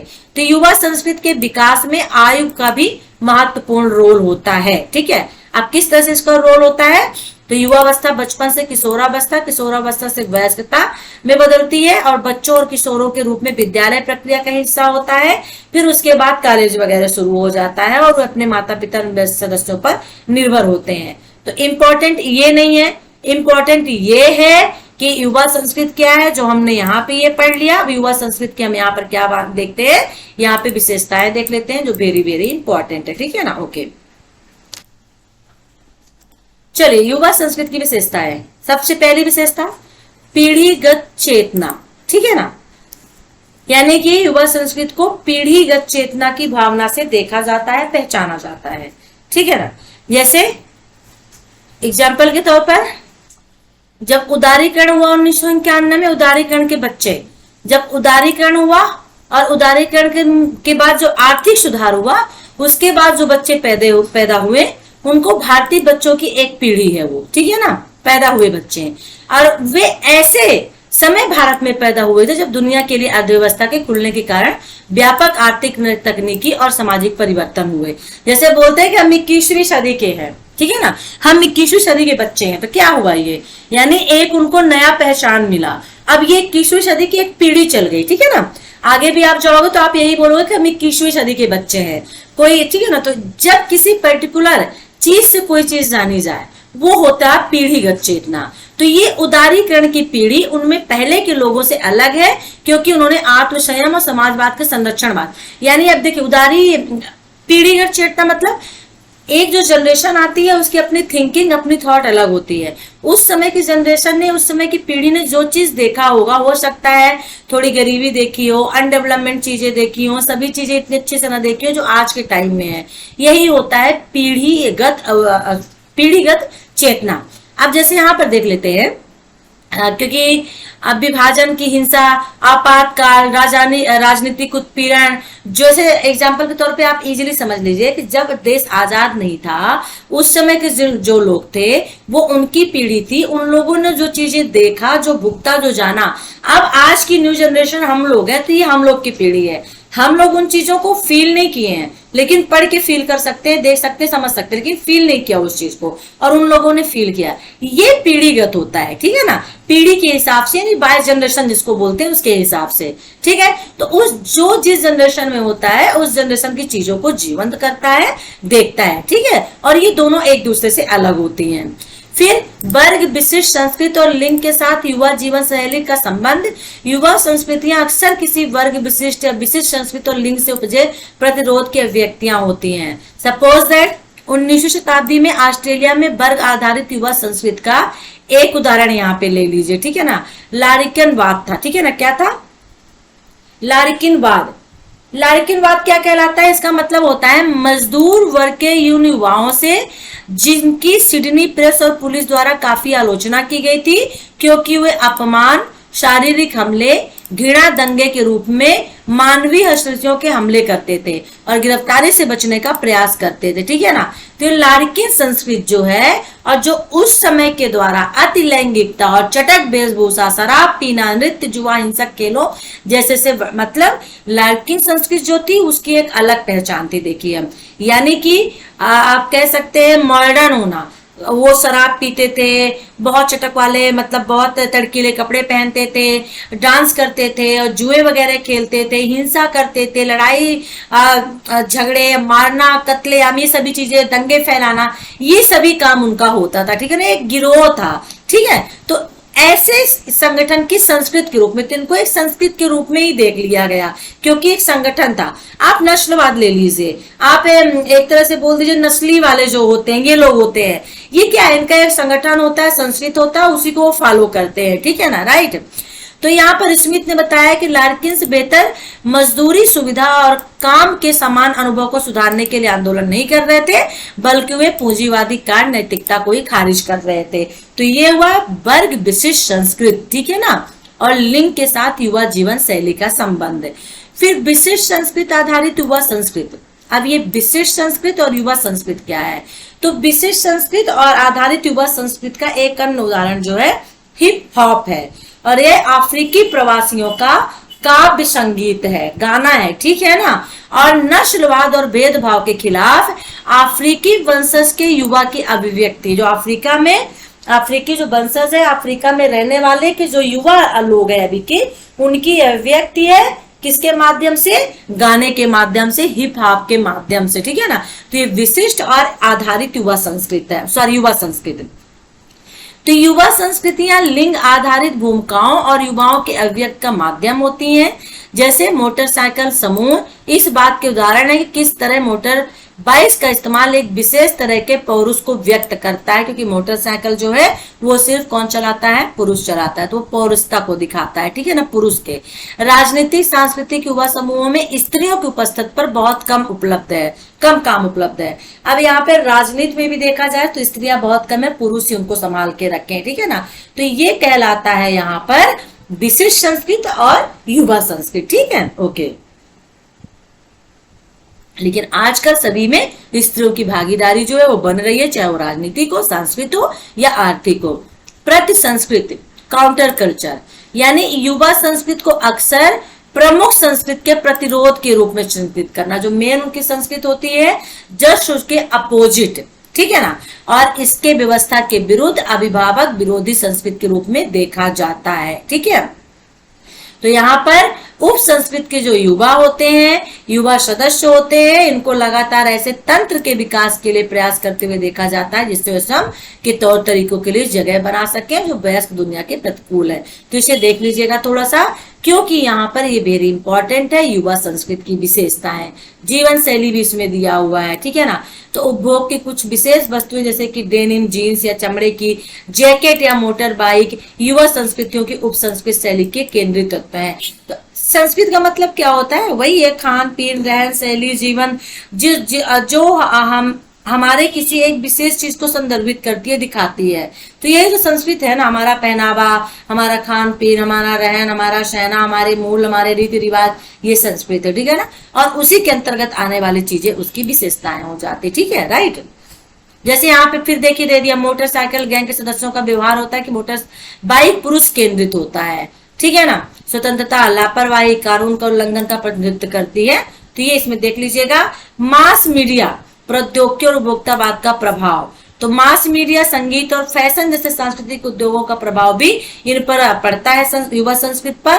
और ऐसे समुदाय जो विचारों और सूचनाओं को व्यापक रूप से प्रसारित करने वाली प्रौद्योगिकों से कटे हुए होते हैं। ठीक है, सांस्कृतिक छवियों का मतलब संगीत, फैशन, भाषा, सांस्कृतिक प्रथाएं, ये सभी चीजें इसके अंतर्गत आ जाती हैं और विभिन्न शैलियों के बीच उनका आदान प्रदान होता है। ठीक है ना, और कई अलग अलग प्रकार की संस्कृतियों के साथ मिलकर ये रहते हैं। ठीक है, ओके।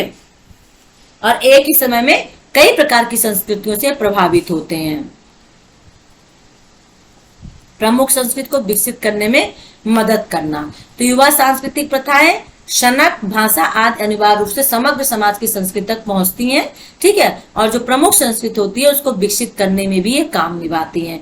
देखिएगा, ये वेरी वेरी इंपॉर्टेंट टॉपिक है ये। ठीक है, उपभोक्तावाद, युवा और वैश्वीकरण। युवा और वैश्वीकरण वेरी वेरी इंपॉर्टेंट है, इसे जरूर देख लीजिएगा। ठीक है ना, ये आपके जो वेरी इंपॉर्टेंट है वो मैं आपको बता रही हूँ, उतना आप पढ़ लीजिए। ठीक है ना, अब ये क्या है वैश्वीकरण युवाओं का? युवाओं का जैसे खेल में ले लीजिए, संगीत में, मौज मस्ती, मनोरंजन, खान पान, इन सभी चीजों से संबंधित होता है। अब उदाहरण के ले लीजिए आप बीटीएस को ले लीजिए, क्या है ये कोरियन एक बैंड है। अब ये वहां की संस्कृति को दिखाता है, एक युवा संस्कृति यही कहलाता है ना, कि वो जो बीटीएस है एक वो कल्चर को दिखाता है, कोरियन कल्चर को दिखाता है, एक म्यूजिक के माध्यम से, संगीत के माध्यम से, ये आएगा युवा संस्कृति के अंतर्गत। आप एग्जाम्पल लिख सकते हैं। तो ऐसे बहुत सारे ऐसे एग्जाम्पल आपको देखने को मिल जाएंगे। अब जैसे दुनिया भर में हिप हॉप संगीत का प्रचार करना, चीन में मैकडॉनल्ड्स की लोकप्रियता और भारत में अमेरिकी साबुनों की लोकप्रियता, ये क्या है, ये सभी देश अपनी संस्कृति का प्रचार दूसरों देशों में कर रहे हैं, ठीक है ना। तो युवाओं में को आमतौर पर इन प्रथाओं के अगुआ यानी कि आगे ले जाने और ऐसे समूह के तौर पर देखा जाता है जो वैश्वीकरण के एकरूपता के दबाव के आगे सबसे पहले झुकते हैं।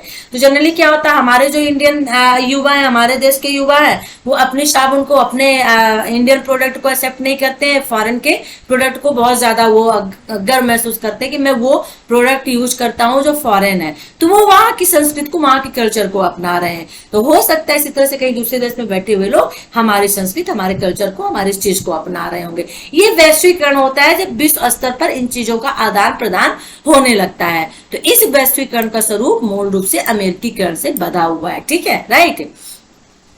और युवा संस्कृतियों पर करीब से नजर डालने से पता चलता है कि वैश्वीकरण सीधे तौर पर सिर्फ एक रूपता की अवधारणा नहीं है, बल्कि दुनिया भर में युवाओं ने अपने स्थानीय मूल्यों, जरूरतों और प्राथमिकताओं के आलोक में वैश्वीकरण के प्रभावों को समझा, उसके अनुसार ढल गए हैं, ठीक है, राइट।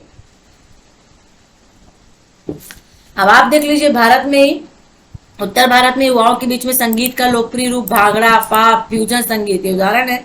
और इसी तरह से जो पश्चिमी लोक तत्वों को इसमें दिखाया जाता है। भारतीय पुरुषों और महिलाओं के बीच इंडो वेस्टर्न कपड़े भी लोकप्रिय हैं। ये क्या है, ये वैश्विक ही तो है ना। अब यहाँ पे देख लीजिए, वैश्विक में स्वास्थ्य चीजों में देख लीजिए, पिज्जा हट, डोमिनोज, मैकडोनाल्ड, केंटी फ्राइड चिकन जैसी अंतरराष्ट्रीय रेस्तरां जो कंपनियां हैं, इनको स्थानीय स्वाद के अनुरूप अपने खाद्य पदार्थों को भारतीकृत करना पड़ता है। तो उनको यहाँ पे ला करके देना पड़ता है, लोगों को वही लोग ज्यादा लाइक करते हैं, ठीक है ना। यानी बताया जाता है इसे। अब ये सब फॉरेन की विदेशी हैं, लेकिन हमारे देश में इतनी ज्यादा चल रही है, इनकी इतनी ज्यादा डिमांड है कि हमें लगने लगता है कि ये हमारी भारतीय है, हमारी भारतीय उत्पाद है, पर ऐसा नहीं है, ये वैश्वीकरण होता है। तो प्लीज वैश्वीकरण देख लीजिएगा, वेरी इंपॉर्टेंट है युवा के रूप में। और ब्लम का बताना है कि समाज वैश्वीकरण के अनिवार्यताओं से निपटने के लिए 3 रणनीतियों का उपयोग करते हैं: अवशोषण, अस्वीकृत और दृढ़ता दिखाना। अवशोषण का तात्पर्य होता है वैश्वीकरण के प्रभावों को और गैर आलोचनात्मक तरीके से अपना लेना। और अस्वीकृत तब होती है जब समाज राष्ट्रवादी भावनाओं को अपनाते हैं और वैश्वीकरण को पहचान की सामूहिक भावना के लिए खतरा मानते हैं, ठीक है ना, राइट। ये देख लीजिएगा, आपके लिए वेरी वेरी इंपॉर्टेंट है युवा और वैश्वीकरण, ठीक है। चलिए, अब यहाँ पे यूनिट में हमें इंपॉर्टेंट कुछ नहीं लगता और ये यूनिट आपकी शायद फिनिश्ड भी हो गई है, बिल्कुल सारांश आ गया है। अब यहाँ पे ब्लॉक 3 ले लेते हैं, जेंडर एवं पहचान में, ठीक है। और ब्लॉक 3 में हमारे लिए क्या इंपॉर्टेंट हो सकता है ये हम देख लेते हैं। वीडियो कितना भी लेंदी क्यों ना हो, हमें एक में ही करके इसे छोड़ना है। जेंडर, युवा पहचान एवं लैंगिकता, वेरी वेरी इंपॉर्टेंट। इससे एक क्वेश्चन, 2 क्वेश्चन, 1 या 2 क्वेश्चन तो 100% हर एक यूनिट से एक क्वेश्चन आएगा, हर एक यूनिट से समझ लीजिए। और यहाँ पे एक नहीं 2-2 क्वेश्चन आएंगे, क्योंकि यहाँ पे 4 ब्लॉक दिए हुए हैं, सॉरी हर ब्लॉक से 2-2 क्वेश्चन आएंगे, 4 ब्लॉक दिए हैं, 8 क्वेश्चन आएंगे, आई थिंक 5 आपको शायद करने रहे। तो चलिए देख लेते हैं इसमें इंपॉर्टेंट क्या हो सकता है, ठीक है, ओके। इसमें हम देख लेंगे थोड़ा सा लिंग रूढ़वादिता और सामाजिक परिवर्तन, ठीक है, राइट, ये इंपॉर्टेंट हो सकता है। तो चलिए देख लेते हैं यहाँ पर। चलिए, लिंग और पहचान, अब ये क्या है, ठीक है ना, राइट। अब देखिए, जब कोई बच्चा पैदा होता है तो प्रत्येक व्यक्ति को पहला जो सवाल है व्यक्ति जो पूछा जाता है कि लड़का है या लड़की है, सबसे पहले ही पूछा जाता है कि भाई क्या पैदा हुआ, बेटा या बेटी, है ना। फिर अगला सवाल पूछा जाता है क्या बच्चा और माँ ठीक है। ये जनरली क्वेश्चंस पूछे जाते हैं और हम लोग जनरली इस चीज को सुनते हैं, ठीक है ना। तो इसमें जो एक क्वेश्चन पूछा गया है, इसमें लिंग शामिल है, जेंडर शामिल है, ठीक है ना, लड़का या लड़की, गर्ल्स या बॉयज। तो ये क्या है, लिंग है, ये जेंडर है, ये दर्शाता है मेल और फीमेल को, ठीक है ना। तो यहां पर हम देख लेते हैं, ये एक तरह से पहचान को साबित करता है, ठीक है, राइट। क्या बताता है, ये पहचान बताता है, किसकी बताता है, बॉयज की या गर्ल्स की पहचान होती है। तो लिंग और जेंडर जो होता है ये पहचान साबित करता है, ठीक है ना। अब पहचान को थोड़ा और समझ लेते हैं। जैसे मनोवैज्ञानिकों में 3 एक जैसे अर्थ वाले शब्दों का उपयोग किया जाता है पहचान को। अब जैसे व्यक्तित्व, आत्म और पहचान। तो व्यक्तित्व को लक्षण और गुणों के माध्यम से समझा जाता है, विशिष्टताओं के माध्यम से समझा जाता है, ठीक है। और व्यक्तित्व में नए प्रयोग करने के लिए खुलापन होता है, मूल और दृष्टिकोण होते हैं, बहुमुखी अंतर्मुखी व्यक्तित्व हो सकता है, ठीक है ना। इस तरह की चीज जो होते हैं व्यक्तित्व के अंतर्गत आते हैं। और व्यक्तित्व लक्षण पूरे जीवन काल में स्थिर रहता है, ठीक है, राइट। और जो आत्म होता है, आत्म ऐसा पारिभाषिक शब्द है इसका प्रयोग हम अर्थ में किया जाता है कि हम स्वयं को समझते हैं। आत्म का यानी स्वयं का, हम कौन हैं, हम इसे व्यक्त करते हैं। तो जब हमसे संबंधित चीज होती है, हम आपकी भावना से हमसे संबंधित चीज होती है वो आत्म होती है, और उसी से आत्मविश्वास विकसित होता है, ठीक है ना। तो जब हम भावनाओं, विचारों आदि को व्यक्त करते हैं, स्वयं को नियंत्रित करते हैं, वो हमारी आत्मा से, आत्म से, हमारे से होती है। तो ये आत्म हो गया। फिर पहचान सबसे बाहरी रूप होता है जो हमारे आत्मा को कुछ विशेषताओं के साथ जोड़ता है, ठीक है। अंतर व्यक्ति सामाजिक व्यवहार का सबसे इसमें जो प्रभाव अंतर व्यक्ति और सामाजिक व्यवहार दोनों का पड़ता है। हमें हिंदू या मुस्लिम या ईसाई या नास्तिक के रूप में पहचान मिलती है। तो हिंदू है तो पहचान है, ईसाई है तो पहचान है, हिंदू है तो मुस्लिम है तो पहचान है, ये हमारी पहचान बताती है, ठीक है ना। तो एक पारंपरिक परिवार में पैदा हूं, ब्राह्मण, क्षत्रिय, है ना, शूद्र में, पंडित, इस गोत्र में, इस उसमें वर्ग में, तो ये पहचान होती है, ठीक है ना, राइट। संस्कृत, ये हमारी पहचान है, ये पहचान होती है। लड़की हूं तो लड़की के रूप में पैदा हुई तो ये मेरी पहचान है, ठीक है ना। लड़का के रूप में हूं तो मेरी पहचान है, ठीक है। ये पहचान होती है जिसे हम पूरी तरह से एक्सेप्ट करते हैं और उसी के हम मालिक होते हैं, ठीक है, ओके। चलिए अब इसमें इंपॉर्टेंट क्या बन जाता है पहचान में, ठीक है। ये क्वेश्चन हमारे लिए इंपॉर्टेंट नहीं है, लिंग सामाजिकरण की भूमिका, हमारे लिए क्वेश्चन इंपॉर्टेंट इसमें हो सकता है, ओके। वो हाँ, लिंग रूढ़वादिता और सामाजिक परिवर्तन। लिंग रूढ़वादिता वेरी वेरी इंपॉर्टेंट क्वेश्चन आपका बनता है। तो लिंग सामाजिकरण का अन्य दृष्टिगोचर पहलू लिंग रूढ़वादिता है, ठीक है ना। यानी कि लिंग सामाजिकरण या फिर लिंग रूढ़वादिता। लिंग रूढ़वादिता जो होता है किसी भी व्यक्ति में नकारात्मक विशेषताओं और पूर्वाग्रहों को सिर्फ इसी आधार पर मान लेना। पूर्वाग्रहों को मतलब पहले से जो बातें चली आ रही हैं, वह व्यक्ति उस पहचान श्रेणी से संबंधित होता है। यानी मान लीजिए कि हम भारत के किसी ग्रामीण व्यक्ति से मिलते हैं और हम उससे अंग्रेजी में बात करते हैं, और वह भी किसी तकनीकी विषय जैसे हरी पत्तेदार सब्जियां, पोषण, है ना, इन सभी चीजों से, तो हम खुशी से आश्चर्यचकित हो जाते हैं, ठीक है ना। अब सवाल यह है कि हम हैरान क्यों हैं, ठीक है ना,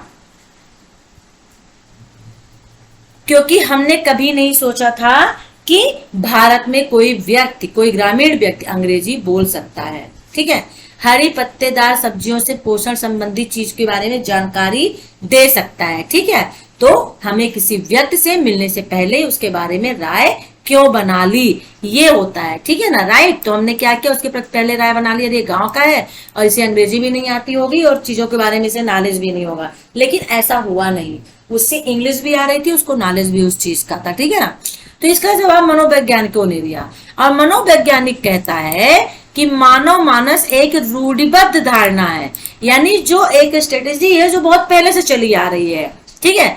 भारत का ग्रामीण व्यक्ति कैसा है, हमने एक धारणा, एक छाप अपने दिमाग में बिठा ली है कि ग्रामीण व्यक्ति न केवल अनपढ़ होते हैं और ना अंग्रेजी बोल पाते हैं, बल्कि उन्हें पोषण के बारे में, खाने पीने के बारे में भी, न्यूट्रिशन के बारे में भी और साइंस के बारे में यानी वैज्ञानिकों के बारे में भी कुछ भी नहीं पता होता है। तो ये रूढ़वादिता होती है, ये एक धारणा है जो ग्रामीण व्यक्ति के साथ हमारे दृष्टिकोण को दर्शाता है कि हम उसके प्रति हमारी क्या थिंकिंग है, क्या सोच है, और जो पीढ़ियों से चली आ रही है, ये रूढ़वादिता कहलाती है, ठीक है ना, ये धारणा कहलाती है। हमारे देखने का नजरिया होता है और जो पक्षपात पूर्ण होता है, ठीक है, राइट।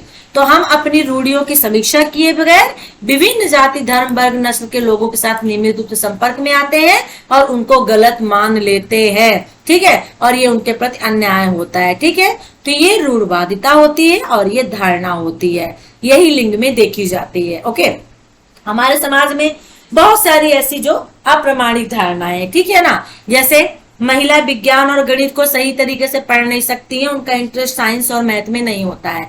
अब ये एक धारणा है क्योंकि वो महिला है, महिला के तौर पे उसने जन्म लिया, ठीक है ना, इसलिए क्योंकि महिला को सिर्फ बच्चे पैदा करना, खाना बनाना और एक तरह से चीजें पसंद है, माँ बनना पसंद है। तो ये क्या है, ये रूढ़वादिता है, ये धारणा है जो हम पहले से मान के रखे हुए हैं। ठीक है ना,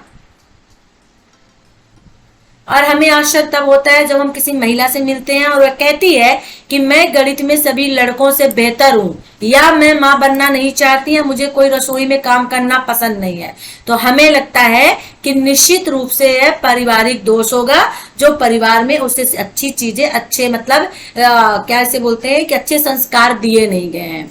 ये है हमारी धारणा, ये कहलाता है रूढ़वादिता। ठीक है ना, ओके चलिए। तो अब हमारा एक और भी थिंकिंग है, महिलाएं शर्मीली होती हैं, ठीक है, सभी के सामने वो बोल नहीं सकती हैं। अब जब कोई महिला ग्राम सभा में उठती है और बोलती है तो हमें आश्चर्य होता है। तो हम मानते हैं कि जो महिलाएं देर रात तक बाहर काम करती हैं वो यौन रूप से लोगों को आकर्षित करना चाहती हैं, ठीक है ना, क्योंकि वो महिलाएं आधुनिक हैं, धूम्रपान करती होंगी, देर रात तक बाहर घूमती है, मतलब उनका कैरेक्टर सही नहीं है, वो कमजोर, मतलब चारित्रिक रूप से कमजोर है। तो ये क्या है, ये एक धारणा है, थिंकिंग है, एक ये रूढ़वादिता धारणा है जो हमारे समाज से बहुत पहले से चली आई है और हम उसको फॉलो करते आए हैं। ठीक है ना, राइट, ओके। तो ये कहलाता है क्या, लिंग रूढ़वादिता या लिंग धारणा। इसको आप और अच्छे से एक्सप्लेन करके लिख सकते हैं। तो पूर्व धारणाओं और पूर्वाग्रहों से चलते आ रहे केवल महिलाओं के खिलाफ अपराधों में वृद्धि हो रही है, बल्कि महिलाओं के साथ हमारी दिन प्रतिदिन की बातचीत, उनके प्रति मानव के रूप में हमारे श्रम के प्रति अन्याय हो रहा है। ठीक है, महिलाओं को पीटना, शोषण करना, शारीरिक शोषण, गरिमा उनका गिराना और इंसान के रूप में उन्हें कम आंकना, ये सभी चीजें। ठीक है ना, हम मानते हैं कि सभी पुरुष मजबूत और निडर है, कभी भी डर महसूस नहीं करते। अगर कोई पुरुष कहता है कि मैं डरा हुआ हूं, हर कोई उस आदमी को देखकर हंसता और मजाक उड़ाता है। तो ये मनोवैज्ञानिक था, ये भी एक धारणा चली आई है, यह भी रूढ़वादिता है कि पुरुषों को शक्तिशाली ऑलवेज कहा गया है, पुरुष शक्तिशाली है, सर्वोच्च है, वो डरते नहीं है, उनको डर नहीं लगता, बोलते हैं ना कि मर्द को दर्द नहीं होता। ये क्या है, इंसान तो वो भी है ना, उसके भी हाथ काटोगे तो उसके भी तो दर्द होगा, लेकिन एक कहावत है चली आई, मर्द को दर्द नहीं होता। क्या है ये धारणा है, एक रूढ़वादिता है ये। ठीक है ना, राइट, ओके ओके। जैसे कुछ लोग कहते हैं अरे पुरुष झाड़ू लगा रहा है, पोछा लगा रहा है, बर्तन धुल रहा है, खाना बना रहा है, नहीं करना चाहिए तो औरतों के काम है। ये क्या है, ये एक रूढ़वादिता है और ये धारणा है, रॉन्ग थिंकिंग है जो पुराने टाइम से चली आई है, लोगों की सोचना है। एक्सप्लेन करके लिख दीजिएगा, बहुत अच्छे नंबर आपके आ जाएंगे। ठीक है ना, राइट, ओके। चलिए, लिंग एक सामाजिक निर्मित है, आप इसमें भी ये लिख सकते हैं। ठीक है ना, लिंग रूढ़वादिता क्या है, जस्ट अभी मैंने आपको बता दिया। अब ये लैंगिकता का आत्मज्ञान नहीं देखेंगे, जो इंपॉर्टेंट था वो मैंने आपको बता दिया।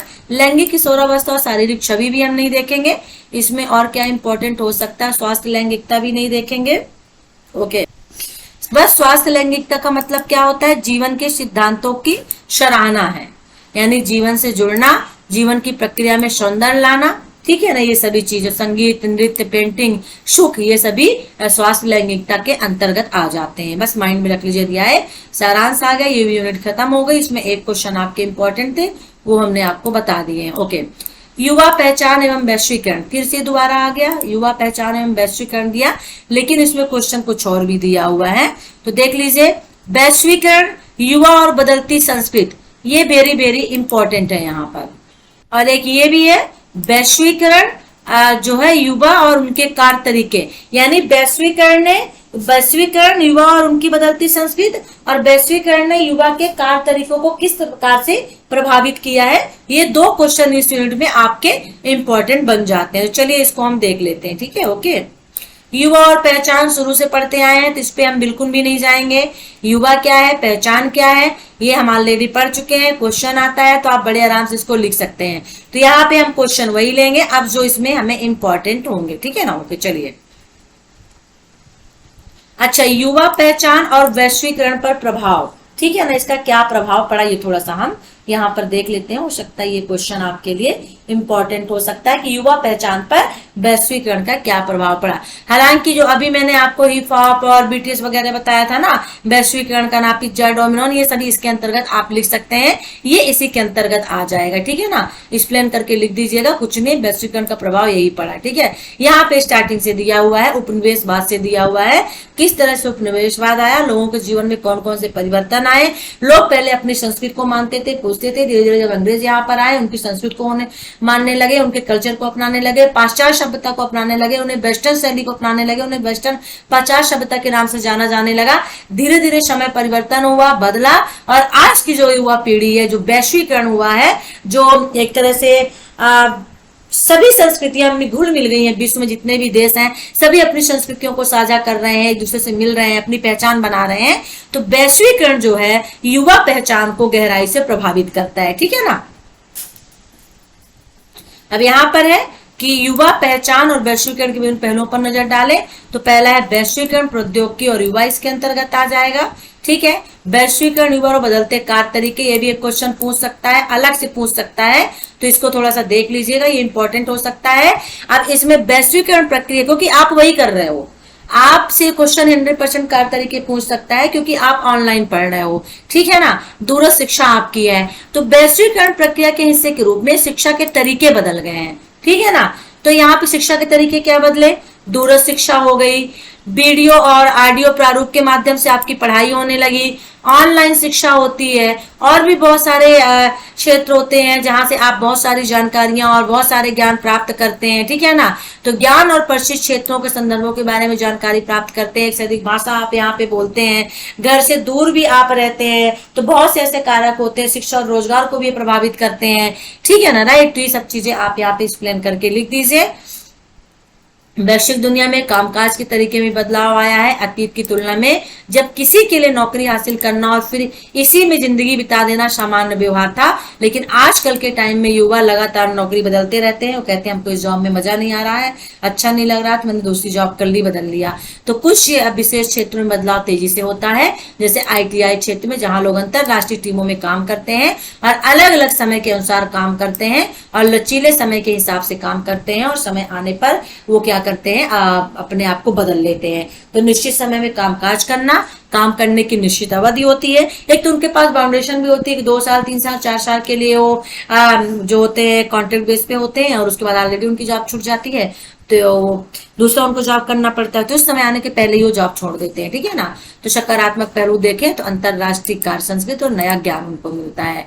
ठीक है ना, और दूसरी तरफ कैरियर में तेजी से वृद्धि होती है।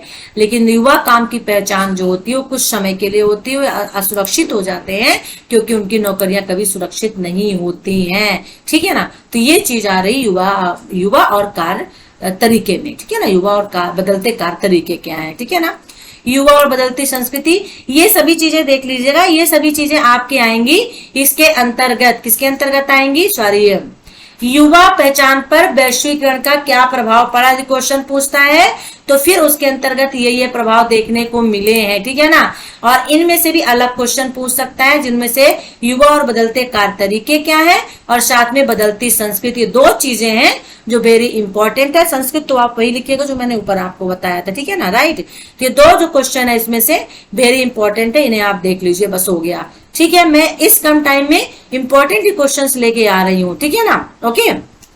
चलिए, तो ये यूनिट लगता है आपकी फिनिश्ड हो गई है, ब्लॉग भी आपका फिनिश्ड हो गया है। जी हाँ, ये ब्लॉग। अब ये आपका लास्ट ब्लॉग, युवा, जेंडर और पहचान संबंधी चुनौतियां, ये भी इंपॉर्टेंट है, इससे भी 1-2 क्वेश्चन आ सकता है। ठीक है, चलिए, इसमें आक्रामकता और हिंसा का स्वरूप, क्वेश्चन किस तरह से क्रिएट कर सकता है वो हम देख लेते हैं। अब देखिए, यहाँ पे सभी आक्रामकता से ही, इस लेसन में आप आक्रामकता को पढ़ेंगे। ठीक है, यानी क्रोध, गुस्से को पढ़ेंगे। तो यहाँ पर हम क्या पढ़ सकते हैं, चलिए, ठीक है, चलिए हम यहाँ पे देख लेते हैं, जो इंपॉर्टेंट होगा वो हम देख लेते हैं। अच्छा, आक्रामकता का मॉडल हम देख लेंगे। ठीक है ना, चलिए इसको ले लेते हैं।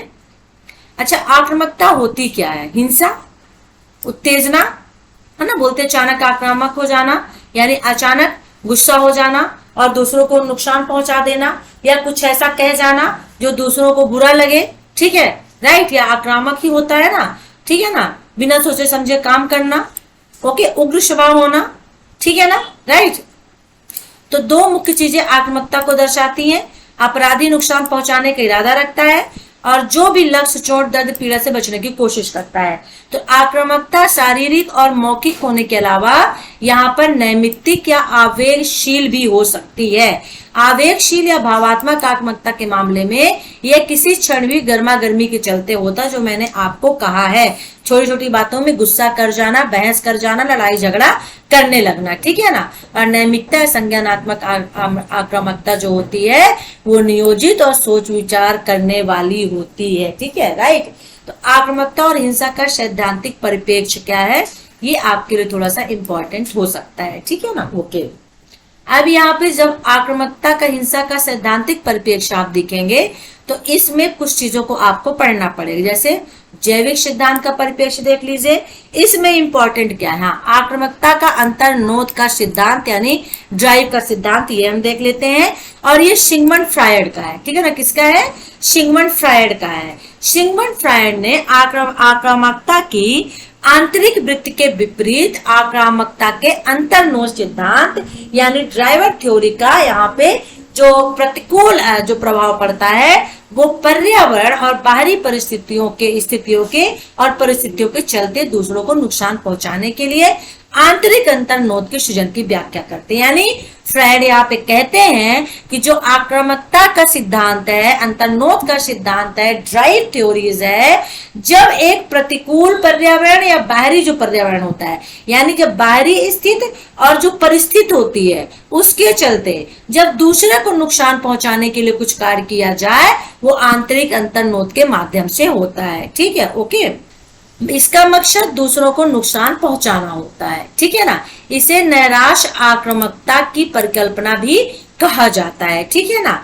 और ये सिद्धांत ये कहता है कि जब हम अपने लक्ष्य तक पहुंच नहीं जाते तो हमें निराशा पैदा होती है। हम कोई काम करना चाहते हैं और उस काम को जब तक हम फिनिश नहीं कर लेते, एम हम रखते हैं, तो हमें निराशा मिलती है और इससे निराशा के कल्पित स्रोत को नुकसान पहुंचाने के मकसद से हम अंतर्नोद भरी उत्तेजना पनपती है। यानी जब हमें किसी, मान लीजिए हमने कोई लक्ष्य रख दिया, हम उस एम तक नहीं पहुंच पा रहे हैं, ठीक है ना, तो हमें एक निराशा होती है, हमें एक गुस्सा आ जाती है, उसके प्रति हम हीन भावना रखते हैं और जो हीन भावना, जो निराशा होती है वो नुकसान के मकसद में पहुंच जाती है, ठीक है ना। और जब नुकसान के मकसद के साथ आगे बढ़ती है तो वो एक उत्तेजना उसमें आती है, ठीक है ना। जैसे कालिदास के नाटक में किसी भूमिका के लिए नहीं चुना गया तो आपका दोस्त इतना निराश था कि उसने इस भूमिका के चयन के लिए अपने प्रतियोगी को गाली देना शुरू कर दिया।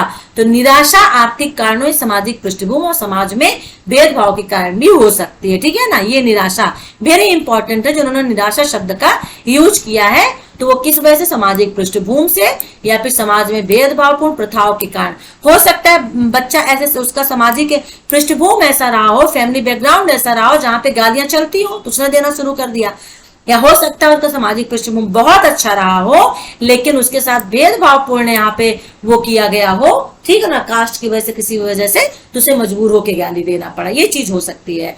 तो निराशा या नैराश्य का स्रोत हमेशा प्रत्यक्ष नहीं होता है, ठीक है ना, राइट। तो ये आपका है फ्रायड का अंतर्नोद का आक्रामकता का सिद्धांत। आक्रामकता के आधुनिक सिद्धांत भी यहाँ पे दिए हुए हैं, ओके। अब आगे देख लेते हैं। समान आक्रामकता मॉडल, वेरी वेरी इंपॉर्टेंट, ये आ सकता है आपके एग्जाम में, ठीक है ना। क्या है समान आक्रामकता मॉडल, ठीक है ना, एग्रेसिव, यानी ये एंडरसन और बुशमैन ने दिया था आक्रामकता मॉडल, जर्नल एग्रेसिव मॉडल, ठीक है ना। अब इस मॉडल में इन्होंने ये बताया कि उन विविध कारकों को शामिल किया जो व्यक्ति में आक्रामकता के कारण हो सकते हैं। यानी वास्तविक आक्रामक जो होता है व्यवहार का निर्धारण करने के लिए होता है। संज्ञान यानी कि हमारे बुद्धि और निर्णय के प्रक्रियाओं के बीच होता है, ठीक है, राइट। यानी कि व्यक्ति से संबंधित और स्थिति से संबंधित ऐसे कई कारक, जैसे व्यक्तित्व होता है, निराशा हो गया, कोई आपको उकसा रहा है, आपने शराब पिया है या मीडिया में आपने हिंसा वगैरह देख ली है, आपस में जब मिलते हैं और व्यक्ति में तत्कालिक आंतरिक स्थितियों का प्रभाव डालते हैं। ठीक है, मतलब वो व्यक्ति को उत्तेजित करते हैं उस स्तर पर ले जाने के लिए, और व्यक्ति में शत्रुतापूर्ण भावनाएं निर्मित होती हैं और व्यक्ति में नकारात्मक या शत्रुता के विचार पैदा होते हैं। ठीक है, तब व्यक्ति वर्तमान स्थिति की व्याख्या करता है और मूल्यांकन में संलग्न होता है। ये होता है सामान्य क्या आक्रामकता। मतलब सपोज दैट पे आप यहाँ पे समझाया गया है इनपुट और मार्क्स। ठीक है ना, वर्तमान आंतरिक स्थिति, संज्ञानात्मक आंदोलन, यहाँ समझिएगा सामान्य आक्रामकता मॉडल। तो यहाँ पे बताया गया है कि व्यक्ति होता है, उसके सामने कोई परिस्थिति आती है, जब परिस्थिति आती है तो वर्तमान आंतरिक पहले स्थित होती है, फिर उसमें विचार करता है, भावात्मक यानी संज्ञानात्मक विचार उत्पन्न होते हैं। ठीक है ना, उसको एक तरह से उग्र करते हैं उसके लिए। इसमें सामाजिक चीज भी होती है, बहुत सारी चीजें यहाँ से आपको समझ में नहीं आएगा। यहाँ से आप समझ सकते हैं कि व्यक्ति में उत्तेजना को बढ़ाया जाता है, शत्रुता के भाव लाए जाते हैं, उसमें नकारात्मक शत्रुतापूर्ण विचार पैदा होते हैं। व्यक्ति वर्तमान स्थिति को देखता है, उसका मूल्यांकन करता है, उसके बाद निर्णय लेता है। तो ये सामान्य होता है कि वो समझा, गुस्सा हुआ, सिचुएशन को समझा, देखा, देन उसके बाद निर्णय लिया। जरूरी नहीं कि वो गुस्सा हो ही वहां पे, किसी को गाली करे, किसी को मारे, ऐसा कुछ भी नहीं है। ये सामान्य आक्रामकता कहलाता है। ठीक है ना, ये वेरी वेरी इंपॉर्टेंट है, इसे देख लीजिएगा। इसके आने की पॉसिबिलिटी 100% है, मैं कह सकता हूँ। आक्रामकता और हिंसा का निर्धारण करने वाले कारक कौन कौन से हैं देखिए। तो इसमें व्यक्तिगत कारक होते हैं, जिसमें लैंगिक विभिन्नताएं होती हैं, व्यक्तित्व होता है, शराब का सेवन होता है, सामाजिक सांस्कृतिक कारक भी होते हैं, पालन पोषण, परिवार की प्रथाएं होती हैं, समकक्षी संबंध। अब देखिए इसका मतलब क्या हुआ। आक्रामकता और हिंसा निर्धारण करने वाले कारक में, व्यक्तिगत कारक में लैंगिक विभिन्नता है, पुरुष और महिलाएं होती हैं। महिलाएं जनरली इन चीजों में पड़ती नहीं है, अपने आप को कमजोर समझती हैं। पुरुष अपने आप को क्या करते हैं, बहुत ताकतवर समझते हैं। ठीक है ना, उनको महत्व दिया जाता है। एक ये भी होता है, व्यक्तित्व भी यहाँ पर जनरली देखा जाता है। ठीक है ना, जल्दबाजी, चिड़चिड़ेपन में होते हैं, यानी बोलते हैं ना खून, जिसका खून होता है। ए टाइप व्यक्ति जो होते हैं ज्यादा प्रतिस्पर्धी वाले होते हैं, जल्दबाजी में रहते हैं, चिड़चिड़े होते हैं। अब बी टाइप वाले जो व्यक्ति होते हैं मतलब तनाव मुक्त, कम प्रतिस्पर्धी होते हैं। तो इस तरह में शराब का सेवन कर लेंगे तो 100% आप में आक्रामकता और हिंसा आ जाएगी। सामाजिक सांस्कृतिक कारक क्या हो सकते हैं, तो पालन पोषण आपका किस परिवार में किस तरह में हुआ है। अच्छे में हुआ है तो आप अपने आप को ढाल लेंगे, रोक लेंगे। बुरे परिवार में हुआ है, लड़ाई झगड़े के बीच में हुआ है, तो आप भी वही काम करेंगे। जनरली कुछ बच्चों के माता पिता मॉडर्न होते हैं, उनके व्यवहार तौर तरीके उनको प्रभावित करते हैं। कुछ बच्चों के गलत चीजों में माता पिता रोल मॉडल होते हैं, जो घर में लड़ाई झगड़ा करते हैं, बच्चे भी उनसे देख के ही सीखते हैं। ठीक है ना, तो ये देख लीजिएगा, इंपॉर्टेंट तो नहीं है लेकिन हो सकता आए तो आपसे बन जाए। इसमें एक क्वेश्चन हमने देख लिया, सामान्य आक्रामकता। ठीक है ना, वो जो वेरी इंपॉर्टेंट है। ठीक है ना, ये भी हो सकता है आक्रामकता के मामले में लैंगिक अंतर क्या है, हम आपको बता चुके पुरुष और महिला के मामले में। ठीक है ना, चलिए नहीं निपटना हम नहीं देखेंगे इसमें, हमने एक चीज इसमें देख ली जो इम्पोर्टेंट था। ओके चलिए, और क्या इम्पोर्टेंट इसमें हो सकता है, सारांश आ गया। नेक्स्ट यूनिट हम इसमें ले लेते हैं। ओके चलिए, हाँ, कामकाजी निजी जीवन संतुलन, साम्यता तथा समानता संबंधित चुनौतियां। इसमें क्या क्वेश्चन पूछा जा सकता है, इसमें हम मॉडल देखेंगे। आप फैलाव, स्पिल ओवर मॉडल देख लेते हैं। ठीक है, राइट। तो बहुत है, आप देखने बैठेंगे तो फिर तो एक ही वीडियो है, एक यूनिट का, एक ब्लॉक का एक यूनिट ही 1 घंटे में बन पाए अगर इसके अकॉर्डिंग हम चले तो। ठीक है ना, अब कामकाजी निजी जीवन संतुलन से मतलब क्या है, तो कामकाज निजी जीवन संतुलन से तात्पर्य है काम करने के लिए समय और ऊर्जा लगाने के साथ साथ व्यक्तिगत जीवन को संतुलित तरीके से चलना। इंसान कहता है ना कि यार मैं बहुत थका हुआ हूँ, मैंने बहुत काम किया है, मैं बाहर का भी देख रहा हूँ, घर का भी देख रहा हूँ, अब मुझसे कुछ भी नहीं हो। तो ऐसा तो नहीं हो सकता ना। तो जीवन को बैलेंस करके, लाइफ को बैलेंस करके चलना ही कामकाजी निजी जीवन संतुलन कहलाता है। यानी काम करने के लिए समय और ऊर्जा दोनों के साथ साथ में जो खुद की पर्सनल लाइफ होती है उसके साथ संतुलन करके चलना होता है। तो कामकाज की धारणा ऐसे काम से इसमें भुगतान किया जाए और निजी जीवन का अर्थ पारिवारिक मांगों के साथ में जुड़ा हुआ है, रुचियां हो गई, जुड़ाव, सामाजिक जीवन आदि। ठीक है ना, तो यहाँ पे कामकाज का मतलब क्या हुआ, जहाँ पे आप काम कर रहे हैं तो आपको पैसा मिलना चाहिए, और निजी जीवन का अर्थ है पारिवारिक मांगों के साथ व्यक्तिगत जुड़ाव। तो कामकाज निजी जीवन संतुलन की चुनौती जो होती है कौन कौन सी आती है, तो व्यक्ति अपने आत्म विकास के लिए क्या कर रहा है, आयाम व्यायाम करना, खेल कूद में भाग लेना, नियमित समय पर भोजन करना, पर्याप्त नींद लेना, ये अच्छी जीवन शैली को बनाए रखने के लिए जरूरी होता है, स्वास्थ्य को बनाए रखने के लिए। फिर नौकरी में अच्छा प्रभावी प्रदर्शन, कार्यस्थल पर स्वस्थ पारिवारिक संबंध, परिवार के लिए उपयोगी होने नाते परिवार के बच्चों बुजुर्गों सदस्यों के साथ देखभाल करना, बढ़िया समय बिताना, दोस्तों के साथ प्रसन्नतादायक गतिविधियों में समय बिताना, सामुदायिक गतिविधियां और व्यक्ति की धार्मिक आध्यात्मिक चीजें भी होती हैं। तो ये वित्तीयों और जो कामकाजी जीवन जिनका होता है उनके इर्द गिर्द घूमती हुई चीजें होती हैं, ठीक है ना। ओके, अब इसमें इंपॉर्टेंट क्या है, सीधे हम कामकाजी क्या होता है हमने इसका मतलब देख लिया। अब इसके बाद सीधे हम यहाँ पे आ जाते हैं कि इसमें से क्वेश्चन आपके लिए क्या इंपॉर्टेंट हो सकता है, ठीक है ना। ओके, एक हो सकता है कि कामकाजी निजी जीवन संतुलन की चुनौतियां कौन कौन सी चुनौतियां ये वैश्वीकरण और बदलता कार्यबल प्रोफाइल, संगठनात्मक और कामकाज निजी जीवन विशेषताओं में बदलाव, जनसांख्यिकी बदलाव, पारिवारिक सामाजिक और संस्थागत संबंधों में बदलाव। तो बहुत सारी चीजें यहाँ पर आती, चुनौतियों का सामना करना पड़ता है कामकाजी लोगों के साथ में, ठीक है ना। अब मॉडल में ये मॉडल हम एक देख लेंगे, फैलाव स्पिल ओवर मॉडल, ये क्या कहलाता है। तो देखिए, फैलाव मॉडल इस बात की परिकल्पना करता है कि एक क्षेत्र से दूसरे क्षेत्र की तरफ फैलाव होता है, मतलब कामकाज से दूसरी दुनिया जैसे परिवार और इसके विलोम तक।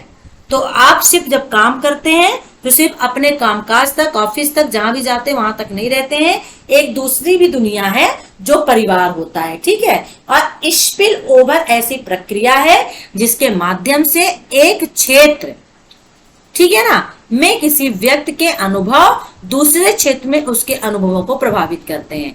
अब एक क्षेत्र हो गया उसका कामकाज करने वाला, उसके खुद के अनुभव हो गए उसमें, और दूसरा क्षेत्र उसका परिवार हो गया, ठीक है ना, और उसके जो अनुभव होते हैं। तो जनरली हम देखते हैं कि आप देखो घर में जब आपके मम्मी पापा दोनों या दो में से कोई जॉब करते हैं, सर्विस करते हैं, जब वो ऑफिस वगैरह से बाहर से घर आते हैं तो हमेशा किसी न किसी बात पे एंग्री, गुस्सा होते हैं। कभी कभार ऐसा होता है तो हम बोलते हैं कि ऑफिस का गुस्सा घर पे क्यों निकाल रहे हो। तो ये एक क्षेत्र से दूसरे क्षेत्र को प्रभावित करना होता है। कभी कभी घर से मूड खराब होता है तो ऑफिस में उन लोगों के साथ ऐसा होता है कि ऑफिस में भी मूड खराब रहता है और कुछ ना कुछ हो जाता है, ठीक है ना, राइट। तो ये स्पिल ओवर होते हैं। अब स्पिल ओवर दो प्रकार के होते हैं, सकारात्मक और नकारात्मक, ठीक है ना। कितनी तरह के होते हैं, दो तरह के होते हैं स्पिल ओवर। पहला क्या होता है, पहला होता है सकारात्मक होता है और जो दूसरा होता है नकारात्मक, और इनका संबंध एक क्षेत्र से बेहतर स्थिति को दूसरे क्षेत्र की तरफ ले जाने का होता है, ठीक है ना। यानी एक क्षेत्र से दूसरे क्षेत्र को जब स्थित हो तो स्थिति को बेहतर करने के लिए होता है, एक क्षेत्र से दूसरे क्षेत्र की तरफ, ठीक है ना। तो सकारात्मक स्पिल ओवर इस तथ्य को प्रदर्शित करता है, दिखाता है कि एक क्षेत्र में सकारात्मक परिणाम और उपलब्धियां दूसरे क्षेत्र में भी वैसे ही संतुष्टि और अनुभव ला सकते हैं। और इसी तरह से नकारात्मक स्पिल ओवर इस तथ्य को संदर्भित करता है कि एक क्षेत्र में कठिनाइयों और समस्याओं से संबंधित नकारात्मक भावनाओं का अंतरण दूसरे क्षेत्र में हो सकता है। अब मैं इसको एक्सप्लेन करके समझा देती हूँ, जो मैंने अभी आपको एग्जांपल दिया कि अरे घर में मूड अच्छा होगा तो ऑफिस जाएंगे, आप कहीं भी जाएंगे तो उस जगह आपका मूड अच्छा होगा। यानी घर में मूड अच्छा है, सकारात्मक है, आप खुश हैं, तो आप जहां भी जा रहे हैं ऑफिस वगैरह में काम करने, वहां भी मूड अच्छा होगा, आप खुश होंगे। लेकिन यदि घर से मूड खराब करके जा रहे हैं तो जिस जगह पे जहां भी जा रहे हैं दूसरे क्षेत्र पे, वो जगह भी आपका मूड खराब होगा, वहां भी लोगों का करेंगे। सकारात्मक, ये नकारात्मक हुआ, ठीक है। तो सकारात्मक और नकारात्मक सेम अपोजिट, उसका ऑफिस से घर का कर लीजिए। तो सकारात्मक हैप्पी, नकारात्मक अनखुश होके, गुस्सा होके, ठीक है ना, ये चीजें होती हैं। चलिए, तो ये हो गया आपका फैलाव स्पिल ओवर। इसको एक्सप्लेन करके आप बहुत अच्छे से लिख सकते हो, इसमें कुछ भी नहीं है, ठीक है। ओके, चलिए अब इसमें क्या है, कुछ और भी है क्या, कामकाजी जीवन संतुलन और इसकी चुनौतियां क्या हैं, मनोवैज्ञानिक परिणाम, सामाजिक परिणाम, संगठनात्मक, शारीरिक शोषण, इसे हम देख देते हैं, छोड़ देते हैं इसे हम। ओके, चलिए, हमारे लिए जो था वो हमने देख लिया, चुनौतियां और समाधान। चुनौतियां हमने ऊपर ही देख लिया था। ओके, चलिए, तो ये हमारे लिए इम्पोर्टेंट था, ठीक है ना। ओके, तो चलिए अब यहाँ पर साम्यता और समानता देख लेते हैं, ठीक है ना। ये इंपॉर्टेंट हो सकता है, ठीक है ना। साम्यता और समानता, इक्विटी एंड इक्वलिटी क्या है, ठीक है ना।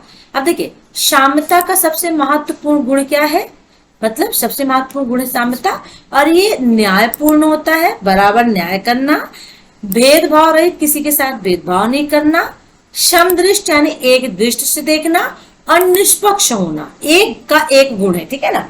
तो साम्यता सबसे महत्वपूर्ण गुण होता है, गुण के अंतर्गत साम्यता को रखा गया है, और जिसमें न्यायपूर्ण, भेदभाव रहित, समदृष्ट और निष्पक्ष होना, सबके साथ न्याय करना, भेदभाव नहीं करना, एक दृष्टि से देखना और निष्पक्ष होना ही साम्यता कहलाता है। और समानता एक ऐसी स्थिति होती है जहां सभी एक समान व्यवहार होता है, जहां सभी से। तो साम्यता गुण होता है, गुण के अंतर्गत वही होता है कि भेदभाव नहीं करना, न्याय पूर्ण व्यवहार करना, एक दृश्य सबको देखना और निष्पक्ष होना सभी के साथ, ठीक है। और समानता स्थिति है जहां पे सबके साथ समान व्यवहार करना। अब जैसे यहाँ पर हमने लेते एग्जाम्पल के तौर पर हम लैंगिक समानता के बारे में बात कर रहे हैं। देखिए अब यही चीज है समानता, इक्वालिटी, ठीक है ना। तो इसका मतलब है कि पुरुषों और महिलाओं के साथ समान व्यवहार किया जाता है, ठीक है ना, और उन्हें समान महत्ता दी जाती है और संसाधनों तक दोनों की समान पहुंच होती है।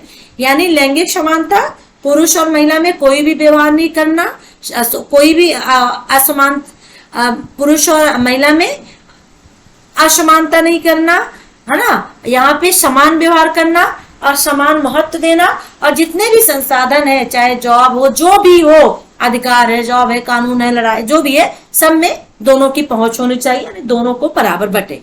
तो साम्यता को एक लक्ष्य का साधक माना जाता है और वह लक्ष्य समानता हो सकती है। तो साम्यता साधक है समानता तक पहुंचने का। तो क्या है साम्यता? साधक है, यानी कि भेदभाव रहित जीवन जीना पुरुष और महिला के बीच, पुरुष और महिला को समदृष्ट, एक दृश्य देखना और निष्पक्ष व्यवहार करना, ये साधक हो जाते हैं जो कि समानता के लिए, ठीक है ना, राइट। तो समानता का विभाजक न्याय के निकट संबंध होता है। तो जब हम निष्पक्ष वितरण करते हैं तो हम कहना चाहते हैं कि संसाधनों को लोगों की आवश्यकता और जरूरत के अनुसार बांटना चाहिए, और जब हम समानता करते हैं तो संसाधनों को समान रूप से वितरित किया जाए, ठीक है, राइट, ओके। चलिए, तो ये हुआ यहाँ पर जैसे समाज में गरीबी और जरूरतमंद लोगों को सरकार द्वारा दी जाने वाली सब्सिडी साम्यता का उदाहरण है, साम्यता का, ठीक है ना। और एलपीजी, जो एलपीजी गैस है, एलजीपी गैस होगी, वो उदाहरण ले, जो कि क्या होता है, गरीब लोगों को न्याय के दृष्टि से, एक दृष्टि से, सबके दृष्टि से देखा जाना। और कई गरीब लोग जो खाना पकाने की गैस का खर्च नहीं उठा सकते, वो इसका लाभ उठाते हैं। और सरकार इस न्याय संगत रवैये के कारण देश में महिलाओं के एक बड़ी संख्या को सांस की समस्याओं के खतरे से बचाया गया है, ठीक है ना। तो इन्हें इसकी सख्त जरूरत थी और उन्हें कम अथवा सस्ती कीमत पे गैस उपलब्ध कराई गई, जबकि वे लोग जो इसका खर्च वहन कर सकते थे उनसे सब्सिडी का लाभ त्यागने का अनुरोध किया गया था। तो समानता हर किसी के साथ समान तरीके से व्यवहार करने की बात करती है। और हमारा कानून जो भारत के सभी नागरिकों को उसकी जाति, धर्म, लिंग या जाति पहचान के बावजूद समान अवसर प्रदान करता है। साम्यता और समानता इंपॉर्टेंट हो सकता है एज ए जेंडर के रूप में, ठीक है ना। तो साम्यता और समानता क्यों महत्वपूर्ण है? भारत के सामाजिक ताने बाने में अलग पहचान होता है, ठीक है ना, क्योंकि हमारा जो समाज है वो विविधतापूर्ण है, बहुत सारी धर्म संस्कृतियां हैं, ठीक है ना। तो यहाँ पर जात के आधार पर, ठीक है ना, जो परिवर्तन होते हैं, जनसांख्यिकीय परिवर्तन, सामाजिक सांस्कृतिक जनसांख्यिकीय परिवर्तन होते हैं, विभिन्न स्तरों पर होते हैं। धर्म, विशिष्ट सांस्कृतिक वाले आदिवासी समूह, भाषाई सांस्कृतिक विविधता, सामाजिक आर्थिक स्थिति और लिंग, ठीक है ना, राइट। ये क्या है? ऐतिहासिक और पारंपरिक रूप से जो अलग अलग लोगों को अलग अलग चीजों से प्रभावित करते हैं। तो ये साम्यता और समानता देख लीजिए, ठीक है ना, राइट। ये आपके लिए इम्पोर्टेंट हो सकता है। चलिए, समानता सभी में होती है, जात, धर्म, लिंग, लिंग के साथ साथ जाति, पंथ, धर्म में भी होती है। सभी के साथ समान व्यवहार करना, सभी धर्मों को समान दर्जा देना, किसी को ऊंचा नीचा नहीं समझना, ये सभी क्या है? समानता के अंतर्गत ही तो आता है। कोई भी जाति और वर्ग में ऊंचा नीचा नहीं होता है, कानून की नजर में सभी समान है यहाँ पर, ठीक है ना, राइट। क्योंकि हमारा देश लोकतांत्रिक देश है, यहाँ पे सभी को अपनी राय व्यक्त करने का अधिकार है। तो क्या है? समानता का ही तो अधिकार है ना। तो समानता इसलिए महत्वपूर्ण है क्योंकि लोकतंत्र की जीवन रेखा और समाज को अपने लोकतांत्रिक मूल्यों को प्रदर्शित करने में मदद करती है, ठीक है ना। तो समानता और क्षमता को साम्यता और समानता को परिभाषित कीजिए, उनके अंतर स्पष्ट कीजिए, और समानता और साम्यता को प्रतिपादित और अभिव्यक्त हो गए। ये इंपॉर्टेंट इतना नहीं जितना ऊपर वाला हो सकता है, ठीक है ना। कानून और नीतियां भी बनाई गई साम्यता और समानता के लिए। भारतीय अनुसंधान संविधान अनुच्छेद 14 और अनुच्छेद 15 अनुच्छेद 16 में भारत के सभी नागरिकों के लिए सामाजिक सुरक्षा के उपायों का वर्णन किया गया है।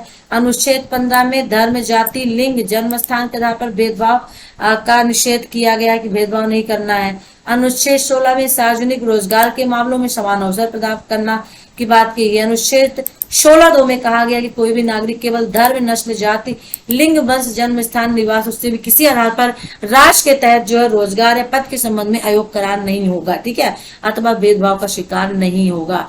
तो ये भी देख लीजिएगा, ये थोड़ा सा इंपॉर्टेंट आपके लिए हो सकता है, ठीक है, ओके राइट। इसीलिए मैंने आपको बता दिया है कि साम्यता और समानता क्या है, ठीक है ना, ओके। लैंगिकता के आधार पे पूछ सकता है, जो मैंने आपको पढ़ाया वही आप इसमें लिख सकते हैं, कुछ खास इसमें अलग नहीं है, ठीक है, ओके। चलिए यहाँ पे एक क्वेश्चन जरूर थोड़ा सा देख लीजिएगा, ये लैंगिक से है। यहाँ पे जो ये दिया हुआ है, लैंगिक असमानता कम करने और लिंग साम्यता प्रोत्साहित करने के लिए वर्ष 2001 में सामाजिक न्याय और अधिकारिता मंत्रालय भारत सरकार ने महिलाओं के सशक्तिकरण के लिए एक राष्ट्रीय नीति शुरू की। इसके विशिष्ट उद्देश्य। क्वेश्चन कैसे पूछेगा? क्वेश्चन आपसे ये पूछ देगा कि महिलाओं के, सॉरी मैं इसको इरेज कर देती हूँ, समझ में आ जाएगा। क्वेश्चन पूछेगा कि महिलाओं के सशक्तिकरण के लिए राष्ट्रीय नीति के विशिष्ट उद्देश्य क्या है बताइए, या महिलाओं के सशक्तिकरण के लिए भारत सरकार ने क्या प्रयास किए हैं, या महिलाओं के सशक्तिकरण से आप क्या समझते हैं, ये कुछ क्वेश्चन पूछता है तो आप लिखिएगा, इंपॉर्टेंट हो सकता है।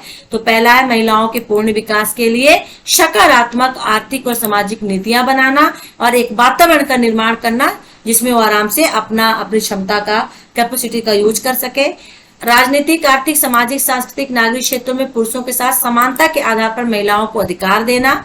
राष्ट्र के सामाजिक, राजनीतिक और आर्थिक जीवन में महिलाओं की भागीदारी को सुनिश्चित करना।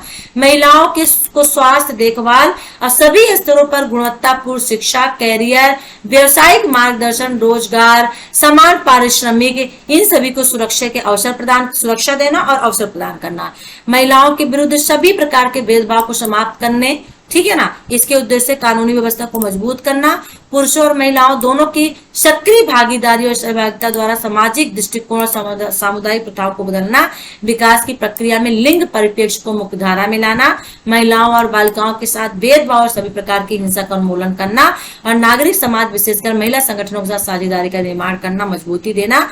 ये मुख्य उद्देश्य है राष्ट्रीय महिला सशक्तिकरण के राष्ट्रीय नीति के, ठीक है, ओके राइट, ओके।